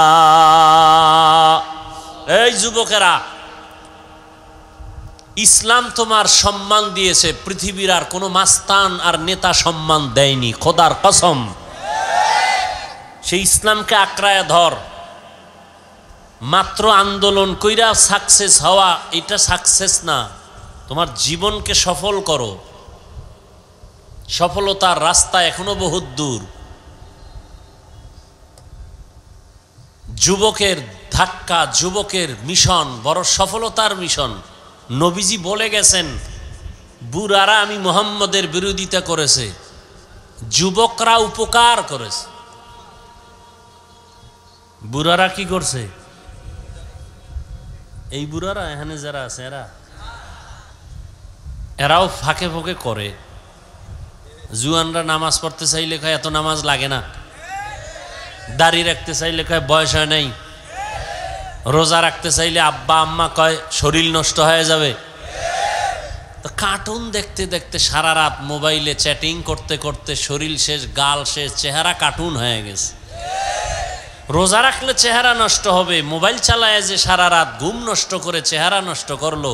আব্বাজান এবার কোন মেডিসিন দিয়া চেহারা ভালো করবেন? বাবার কাছে কোনো জবাব নাই। জবাব দিবেন না হয় ফিডা রেডি হাসরের মাঠে, কোরআনের আয়াত। পালাবার কোনো সুযোগ? সন্তান আল্লাহর কাছে বাবার বিরুদ্ধে মামলা দায়ের করবে, রব্বানা ইন্না আতা'না সাদাতানা ওয়া কুবারানা ফাআদাল্লুনাস সাবিলা। আল্লাহ কইবে এই নামাজ পড়ো নাই কেন? ছেলে কইবে আল্লাহ আমার কোনো দোষ নাই, আব্বা আম্মার দোষ। মা বাবায় নামাজের খবর নেয় নাই, নাস্তা করছি কিনা খবর নিছে টেলিফোন করে। বাবায় ওয়াজে গেছে আমারে ডাকে নাই, নামাজের কথা বলে নাই, রোজার কথা বলে নাই।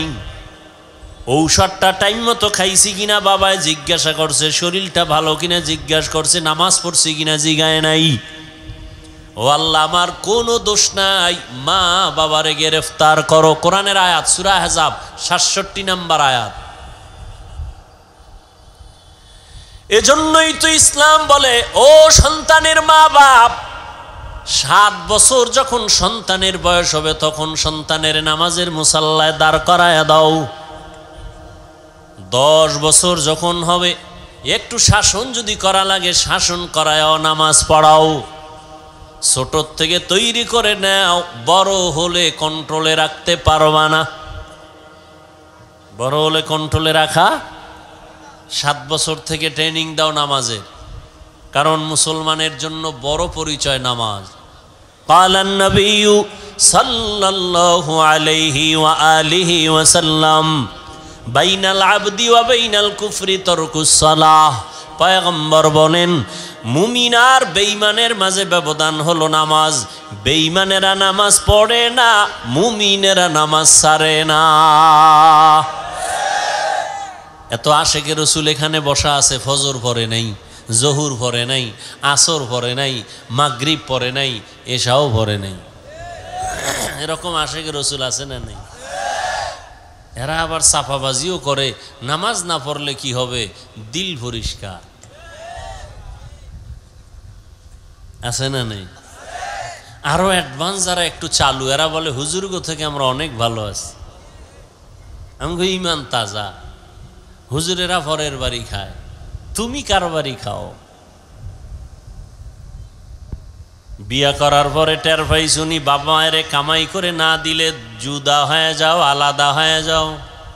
কার বাড়ি খাইছো এতদিন?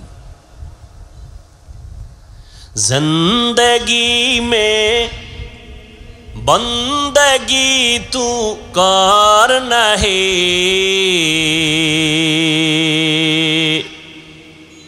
जिंदगी में बंदगी तू कर नहीं, जिंदगी बे बंदगी शर्मिंदा है, जिंदगी बे बंदगी शर्मिंदा है। আপনাদের ঘুম আসতেছে? একটু কি বসা যাবে? কি করবেন, ঘুমাবেন? যেই গরমে ঘুমাইব, রাস্তায় গিয়া শুধু মোবাইল চালাবে। আর এখন তো বাঙালির ঘুম নাই, কি সারা রাত মোনাজাতে কাটায়। আমরা মোনাজাত ধরি বইয়া, ওরা ধরে হইয়া, ঠিক নেই? আল্লাহ হেদায়াত দান করুন। এরে যুবক, ১৫০০ বছর আগে রহমতের নবী বলে গেছেন, যুবকের আমি মুহাম্মদের উপকার করেছে। ও যুবক, ও পর্দার আড়ালের আম্মা জান, আপনাদের এত মর্যাদা। আমার নবী যুবকের দ্বারা শক্তিশালী হওয়ার ঘোষণা দিয়েছেন। হযরত আলী তার হাতে আসছেন কালেমাওয়ালা। নবী কলিজার কন্যাটারে আলীর কাছে দিয়া আলীরে জামাতা বানায় দিলেন, আর কলিজা দিয়া নবী দোয়া করলেন, আনা দারুল হিকমা ওয়া আলিউন বাবুহা, আমি মুহাম্মদ হলাম ইলম ও হিকমতের ঘর, আর এই ইলমের ঘরের দরওয়াজা আমার আলী। ওই আলীর ঘরে আছে ফাতেমা রাদিয়াল্লাহু আনহা। আলী রাদিয়াল্লাহু আনহুর জন্য এত দোয়া করলেন। আল্লাহ আলীকে এত জ্ঞান দান করেছেন, যেই জ্ঞানের সামনে ওমরও বলে, আলীর জ্ঞান যদি আজকে আমার কাছে না থাকতো আমি ওমর ধ্বংসের পথে চলে যাইতাম। লাউলা আলিয়ুন লাহালাকা ওমর। ওই আলী বলেন আমি একদিন কোথাও থেকে গিয়া মসজিদে নববীর মধ্যে ঢুকলাম, দেখি রহমতের নবী বসে আছেন, সাহাবায়ে কেরাম বসে আছেন। আম্মা জানেরা একটু ভালো করে খেয়াল করে শুনেন, যুবকেরাও শুনো রে বাবা, বৃদ্ধ বাবাজিরাও শুনেন। হযরত আলী বলেন আমি মসজিদে নববীতে ঢুকলাম, রহমতের নবী বসে আছেন, অন্য অন্য সাহাবায়ে কেরামরাও বসে আছেন। একটা প্রশ্ন চলতেছে, জবাব চাইতেছে নবী, কেউ জবাব দেয় না। প্রশ্নটা হলো এই দুনিয়াতে নারীদের জন্য শ্রেষ্ঠ সম্পদের নাম কি? নারীদের জন্য শ্রেষ্ঠ সম্পদ কি? কেউ জবাব দেয় না। হযরত আলী বলেন আমি ঢুকলাম, বসে থাকলাম, কিছুক্ষণ পর দেখলাম কেউ জবাব দেয় না। আমার অন্তরে একটু দাগ আসলো, হঠাৎ করে একটা জবাব আসলো এভাবে যে নবীর কলিজা ফাতেমা, আমি ফাতেমার কাছে জিজ্ঞাসা করলে মনে হয় জবাবটা পাইতে পারি। দৌড় বলবো। প্রশ্ন কি গেছে? প্রশ্ন কি? নারীদের জন্য শ্রেষ্ঠ সম্পদ কি? হযরত আলী বলেন আমার ফাতেমা হয়তো জবাব দিতে পারবে, আমি দৌড়ায় যাই, নবীর কলিজা ফাতেমার থেকে জবাব নিব। হযরত আলী বের হয়ে গেলেন, দৌড়াইয়া ঘরের কিনারায় গিয়া দরজায় ধাক্কা দেয় না। ও নবীর আশিক, নবী ধরে ধরে সুন্নত শিখায় গেছেন, ঘরে যদি ঢুকতে চাও নিয়ম কি? হযরত আলী ঘরের মধ্যে ধাক্কা না দিয়া ঘরে ঢুকার নিয়ম হলো আগে সালাম দাও। হযরত আলী দরজার সামনে গিয়া আসসালামু আলাইকুম ইয়া আহলাল বাইত, ও ঘরওয়ালারা তোমাদের উপরে শান্তি। হযরত ফাতেমা ভেতরে কাজে ব্যস্ত ছিলেন, সংসারের কাজে, কাজ বন্ধ, স্বামী আসছে, ওয়া আলাইকুমুস সালাম বলে দরজা খুলে দিছেন। আলী ভেতরে ঢুকলেন, ঘামটা মুছায় দিলেন, ফাতেমা খেদমতের জন্য দাঁড়ায় গেলেন। সব কাজ বন্ধ, এখন স্বামীর কাজ, এটা বড় খেদমত। আমগো আম্মাজানেরা কি করে, এতক্ষণ আম্মাজান শুয়ে শুয়ে টেলিভিশন দেখছিল, স্বামী এসে টের ভাইয়া হুদাও একটা কাজে গেছি গা, স্বামীর কোনো খেদমতের চিন্তাই নাই। স্বামী যদি বলে একটু পানি কি দেওয়া যাবে, নিয়ে খাও। ফাতেমা রাদিয়াল্লাহু তাআলা আনহা স্বামীর খেদমতে নিয়োজিত হয়ে গেছেন, এখন আর কোনো কাজ হবে না। এবার হাল পুরসি জিজ্ঞাসা করেন কেমন আছেন, কোথা থেকে আসছেন, খাইছেননি কিছু, এত ঘাম কেন? রহমতের নবীর দরবার থেকে আসছি। আব্বাজান কেমন আছেন? আলহামদুলিল্লাহ ভালো, তবে একটু পেরেশানি দেখলাম। কি পেরেশানি? একটা প্রশ্ন করলেন, নারীদের জন্য শ্রেষ্ঠ সম্পদের নাম কি, শ্রেষ্ঠ গুণের নাম কি? কেউ জবাব দেয় না। আমার অন্তর বলে ফাতেমা তুমি পারবা। এবার বলে আলী আপনি যদি দোয়া করেন, আমার আব্বাজানের নেক দোয়া থাকলে আমি জবাব দিতে পারবো।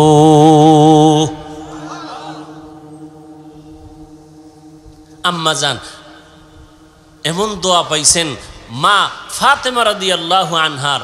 এবার আল্লাহর রসুলের মেয়ে জবাব দিছেন, শুনবেন না আরেকটু দোয়ার দিকে আগায় যাব? নবীজি একটু মন খারাপ লাগলেই ফাতেমার বাড়ি গিয়ে হাজির। কোথাও যাইবে, শেষে ফাতেমার বাড়ি যায়, এরপরে যায় বিদায় নিয়া। আসবেন ফাতেমার ঘরে আগে আসেন, এরপরে অন্যদিকে যান। ওখানে আরো কলিজার দুইটা সন্তান আছে, হাসান হোসাইন। নামগুলো একটু ভালো করে বললেন। একজনের নাম রাজ্জাক।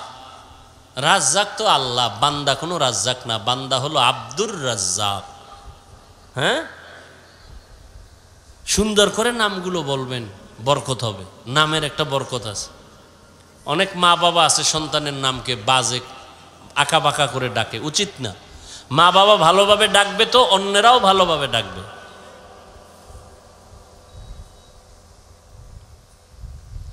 নামই তো নাই ভালো, ভালো নামই তো নাই, তো আর ভালো করে ডাকবে কি? নাম হলো হৃদয়, সাগর, নদী, পাহাড়, তুফান। সন্তানের নাম তুফান। হ্যাঁ, বৃষ্টি।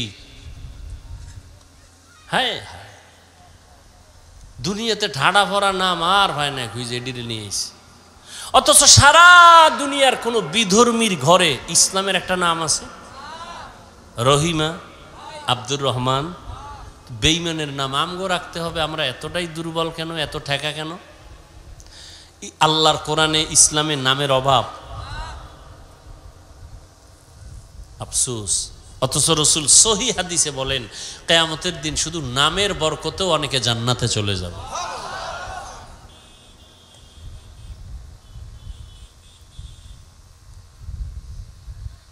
ফাতেমা রাদিয়াল্লাহু আনহার ঘরে যাইতেন নবী। আজকে আবু বকরকে ডাকেন। নবীর সফর সঙ্গী খুব কাছে থাকতেন দুইজন, আবু বকর ওমর, এরপরে লাগলে ওসমান, এরপরে আলী। বলবো? নবী এবার বলে চলো আমরা একটু আমার ফাতেমার ঘরে যাই।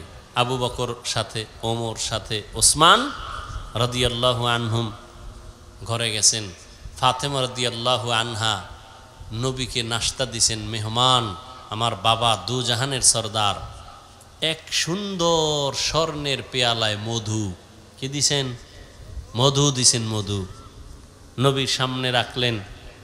নবী নজর দিয়ে তাকায় দেখে সুন্দর পেয়ালায় সুন্দর মধুর মাঝে একটা চিকন কালো এভাবে পড়ে আছে। কি বলে না কেন? চুল। নবী দীর্ঘ টাইম তাকায় রইলেন। এবার নবী খোলাফায়ে রাশিদিনকে বলেন আপনারা কিছু টের পাইছেন নি? আবু বকর বলেন ইয়া রাসূলুল্লাহ, টের পাইছি। কি পাইছেন? কয় সুন্দর পেয়ালায় সুন্দর মধুর মাঝে কি কথা কয় না, কালো চুল পাইছি। এই মা বোনেরা ভালো করে শুনেন, কালো চুল পেয়েছ। ওমর দেখছেননি? কয় দেখলাম। ওসমান দেখছেননি? কয় দেখলাম। একটা মন্তব্য করেন তো এর উপরে। আবু বকর কয় আমি করি।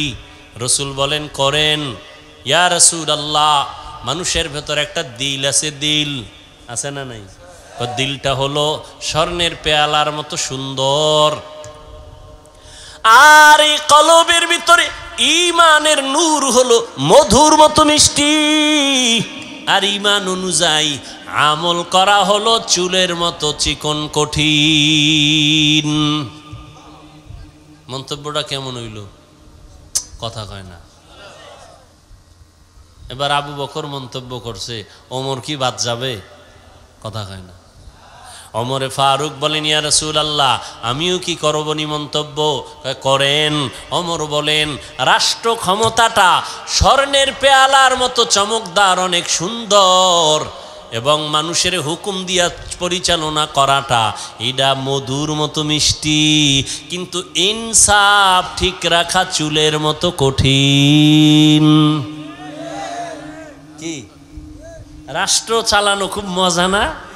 যে উঠে কয় আমার আব্বার, আর নামতাম না, এই চেয়ারের কোনো মেয়াদ নাই, কথা কয় না। এটা আমার ভাইয়ের বাপ দাদার, এই চেয়ার আর ছাড়বো না। এবার জনগণের কয় উডো আর বও, এটা কত মজা, কয় মধুর মতো মজা। ওমর কয় ইনসাফ ঠিক রাইখা বিচার চালানো এটা চুলের মতো কঠিন। ইনসাফ, অন্যায় করলে ছেলেরও যেই শাস্তি হবে অন্যের সেই শাস্তি হবে। ছেলে বলে ক্ষমার কোনো সুযোগ নাই। অন্যায়কে অন্যায় বলতে হবে, অপরাধীকে অপরাধী সাব্যস্ত করে বিচারের আওতায় নিতে হবে। এখানে ছাড় দেওয়ার কোনো সুযোগ হবে না। ওমর যখন মন্তব্য করলেন কেমন হইল? কথা কয় না। পাশে বাকি আছে কে? উসমান রাদিয়াল্লাহু আনহু। কে সে ওসমান? কে সে ওসমান? নবী বলেন লিকুল্লি শাইইন লিকুল্লি নবিয়্যিন রফিকুন ওয়া বাদি লিকুল্লি নবিয়্যিন রফিকুন অফিল জান্নাতি অবাদি ফিল জান্নাতি ওসমানা। সমস্ত নবীদের একজন জান্নাতে বন্ধু হবে, আমি মুহাম্মদের বন্ধু হবে জান্নাতে আমার ওসমান। নবীজির কয় মেয়ে জানেননি? কথা কন, বলেন। কয় ছেলে? ছেলে নাই। আপনারা মেয়ে হইলে বেজার, ছেলে হইলে খুশি। বিষয় কি? একটা বাবাও কি ছেলে দিয়া আরামে আছে? রাত পোহাইলে ঘুম নষ্ট, রাতে ঘুম নাই, ছেলের যন্ত্রণা, এই সমস্যা ওই সমস্যা। অথচ ছেলে হইলে বাবা খুশি, মেয়ে হলে বেজার। আমার নবী বলেন আমি 4 কন্যার বাবা, আমার একটা ছেলেও নাই, যে একটা কন্যা পাইছো একটা জান্নাতের মালিক। ওসমান হলেন নবীর আরো আদরের। 2 জন মেয়েকে বিবাহ দিছেন নবীজি ওসমানের হাতে। ওসমান মন্তব্য করেন, ইয়া রাসূলুল্লাহ, আমার কাছে মনে হয় এই স্বর্ণের পেয়ালার মতো চমকদার হলো আল্লাহর দেওয়া ইলম। আল্লাহর দেওয়া ইলম, কোরআন হাদিসের ইলমে ওহী। আর এই ইলমটা অর্জন করা মধুর মতো মিষ্টি, মধুর মতো মিষ্টি, মধুর সাথে তুলনা দিলেন। আর ইলম অনুযায়ী আমল করা চুলের মতো বড় কঠিন। বাকি রইল কে? আলী। আলী করবে না? ইয়া রাসূলুল্লাহ আমাকে সুযোগ দিবেন নি? করেন। হযরত আলী বলেন, ইয়া রাসূলুল্লাহ, এটা দেইখা আমার মনে মন্তব্য আসলো, আমার ঘরে আপনারা মেহমান, আপনি মেহমান, আবু বকর মেহমান, ওমর মেহমান। মেহমান ঘরে আসাটা স্বর্ণের পেয়ালার মতো দামি চমকদার, আর মেহমানদারি করাইতে পারাটা মধুর মতো মজা। কিন্তু মেহমানের মনটা খুশি করা চুলের মতো কঠিন। জনমের মতো খাওয়াইছে, এরপরও কয় নুন বেশি হয়েছে। ঠিক নেই? আমারে ঠিক মতো দেয় নাই, অমুকটায় তরকারির মধ্যে ঝাল বেশি। না না না, নবী বলেন খানার মধ্যে দোষ ত্রুটি তালাশ করিও না, প্রশংসা করো, আলহামদুলিল্লাহ অনেক ভালো খাওয়াইছেন। খুশি হইলে আর একবার খাওয়ার সুযোগ আছে না নাই? ভাইরা আমার, বাকি রইছে এবার পাশে কে? ওমা কথা কয় না। ফাতেমা রাদিয়াল্লাহু তাআলা আনহা, নবীজির কলিজা ফাতেমা রাদিয়াল্লাহু আনহা। আব্বা জান, এত সুন্দর একটা মজলিস, আপনি আমারে কত আদর করেন, আমি কি একটু শরীক হব না? মন্তব্য করে বলে, করো মা। ফাতেমা রাদিয়াল্লাহু আনহা মন্তব্য করতেছেন। ও পর্দার আড়ালের আম্মা জানেরা, ভালো করে মনে রাখেন, ফাতেমা রাদিয়াল্লাহু আনহা বলেন, ইয়া রাসূলুল্লাহ, এই মন্তব্য থেকে আমারও মন্তব্য আসছে ভিন্ন। বলে কি? বলে নারীদের জন্য লজ্জা, হায়া স্বর্ণের পেয়ালার মতো দামি চমৎকার, চেহারাটা হলো মধুর মতো মিষ্টি, বেগানার নজর থেকে বেঁচে থাকা চুলের মতো বড় কঠিন। বেগানার নজর থেকে চেহারাটাকে হেফাজতে রাখা সহজ না কঠিন? বড় কঠিন। একটা মানুষের চেহারাই হলো মূল আকর্ষণ, আর এইটারে যদি খোলা রাখে কি আর আকর্ষণ থাকে? আর আকর্ষণ থাকে না। এই জন্য বিবাহের পাত্রী দেখতে গেলে চেহারা দেখে না, এটা আকর্ষণ। আল্লাহ কুদরতিভাবে এটাকে বানায় দিয়ে দিছেন আকর্ষণ লাগায়। ফাতেমা রাদিয়াল্লাহু আনহা মন্তব্য করলেন, এর মধ্যে মজা লাগিয়ে গেছে, এত সুন্দর মজলিসটা, নবীজি যেখানে হাজির, খুব মজা হইতেছে। আল্লাহরে জিবরাইল কয়, আল্লাহ আমার একটু অনুমতি দিবেননি আমি যাই? হ্যাঁ, আমার একটু মজা লাগে, আল্লাহ অনুমতি দিবেননি? জিবরাইল কয় যাও। আল্লাহ কয় চলে যাও। জিবরাইল রহমতের নবীর দরবারে এসে হাজির, সালাম। এত সুন্দর মজলিস দেখে নবী, আমি সইতে পারি না, আমি আসছি, আমাকে একটু অনুমতি দিবেননি, আমি একটা মন্তব্য করব। আল্লাহর নবীকে করেন। জিবরাইল আমিন মন্তব্য করেন, ইয়া রাসূলুল্লাহ, আল্লাহর পথটা, আল্লাহর রাস্তাটা এই পেয়ালার মতো স্বর্ণের মতো চমকদার। মাদ্রাসায় যাওয়াটার রাস্তা কত সুন্দর, মসজিদের রাস্তা কত সুন্দর, দিনের পথ কত সুন্দর, আর এই পথে খরচ করা এটা মধুর মতো মজা। আল্লাহর রাস্তায় খরচ যারা কইরা মজা পাইছে এরা জীবন দিতে চায়, ঠিক নেই? টাকা পয়সা দেয়, জীবন দেয়, এতে মজা।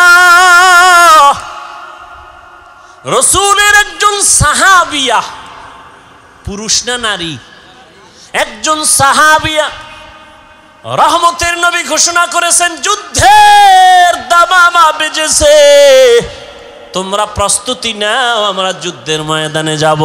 সাহাবিয়া তার স্বামী যুদ্ধের ময়দানে বহু আগেই চলে গেছে, শহীদ হয়ে গেছে।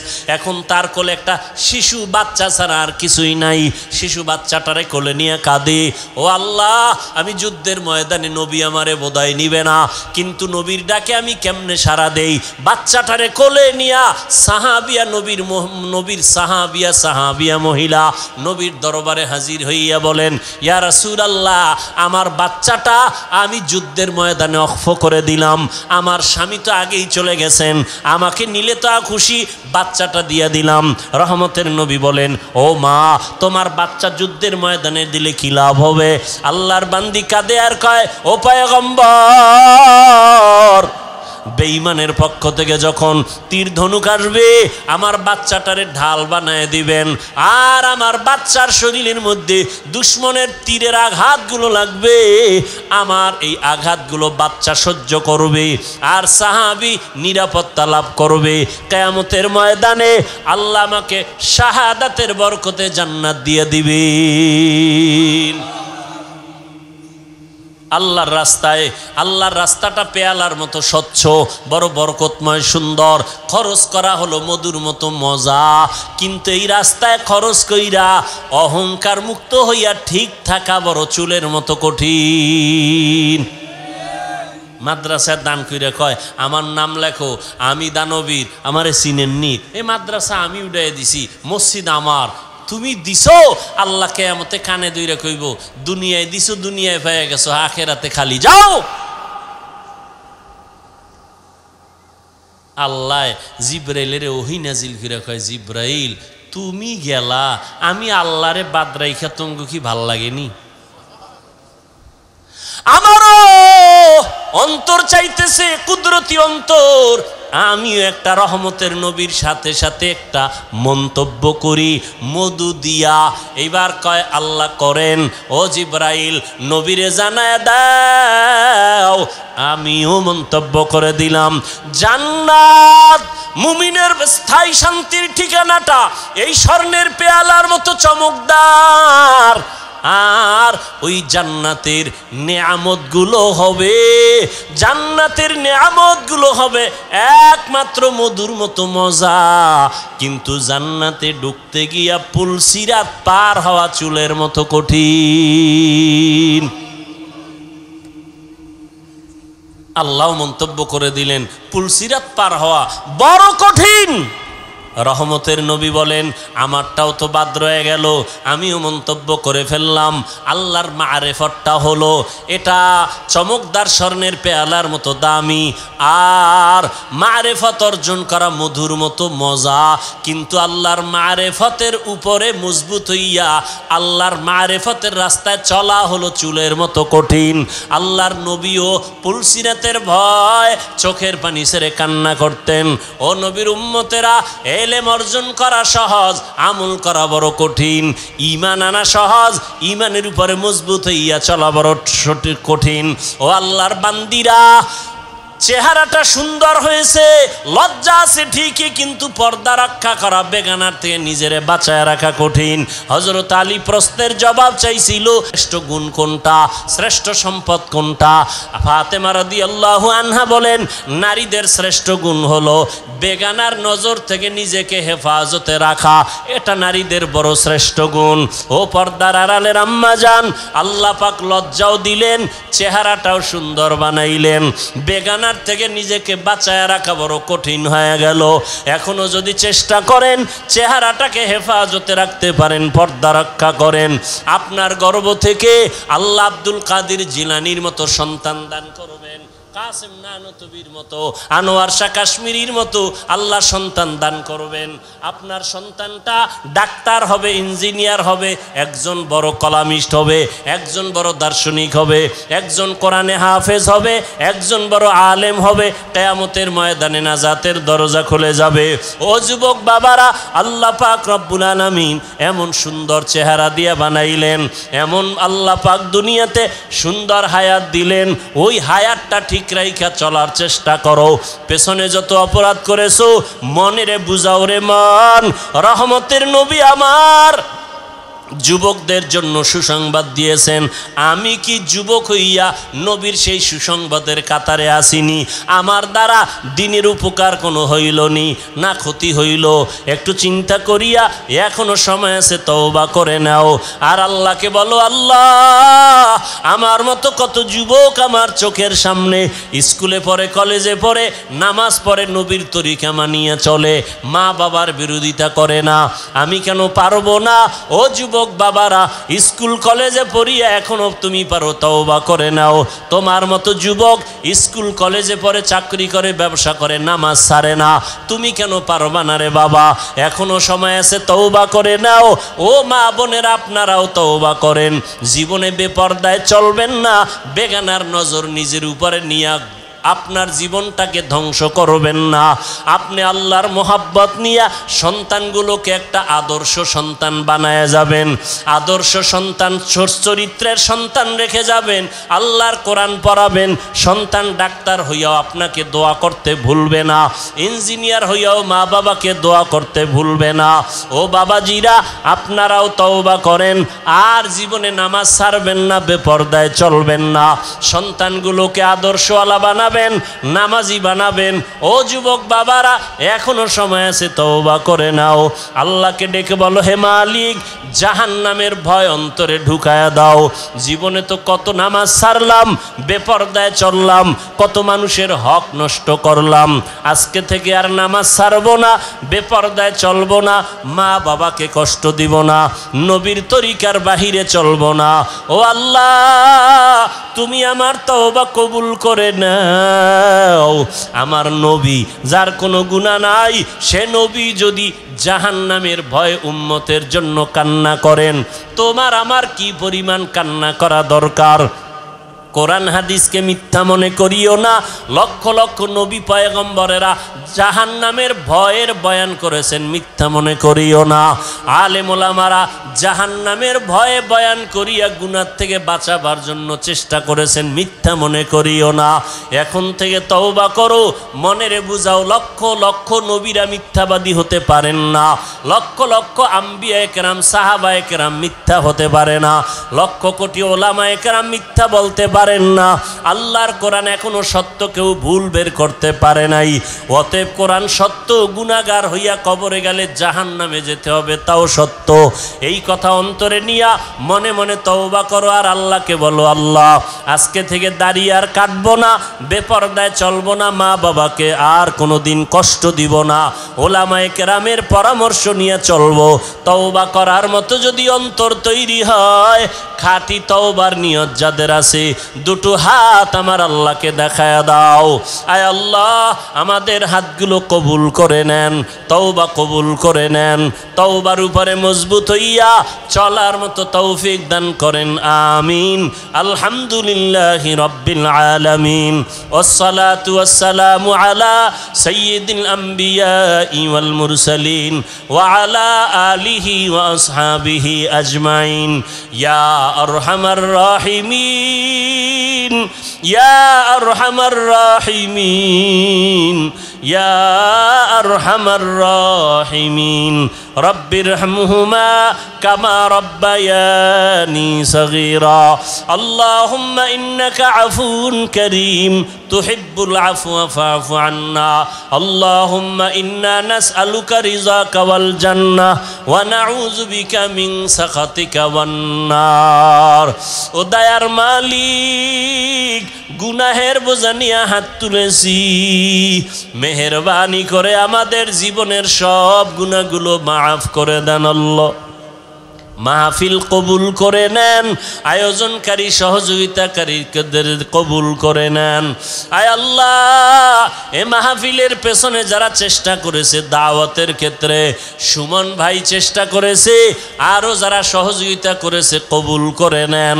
যারা সহযোগিতার হাত বাড়িয়েছে তাদের নাজাতের ফয়সালা করে দেন। মসজিদ কবুল করে নেন, মাদ্রাসা কবুল করে নেন, এলাকার ঘরে ঘরে শান্তি দান করেন।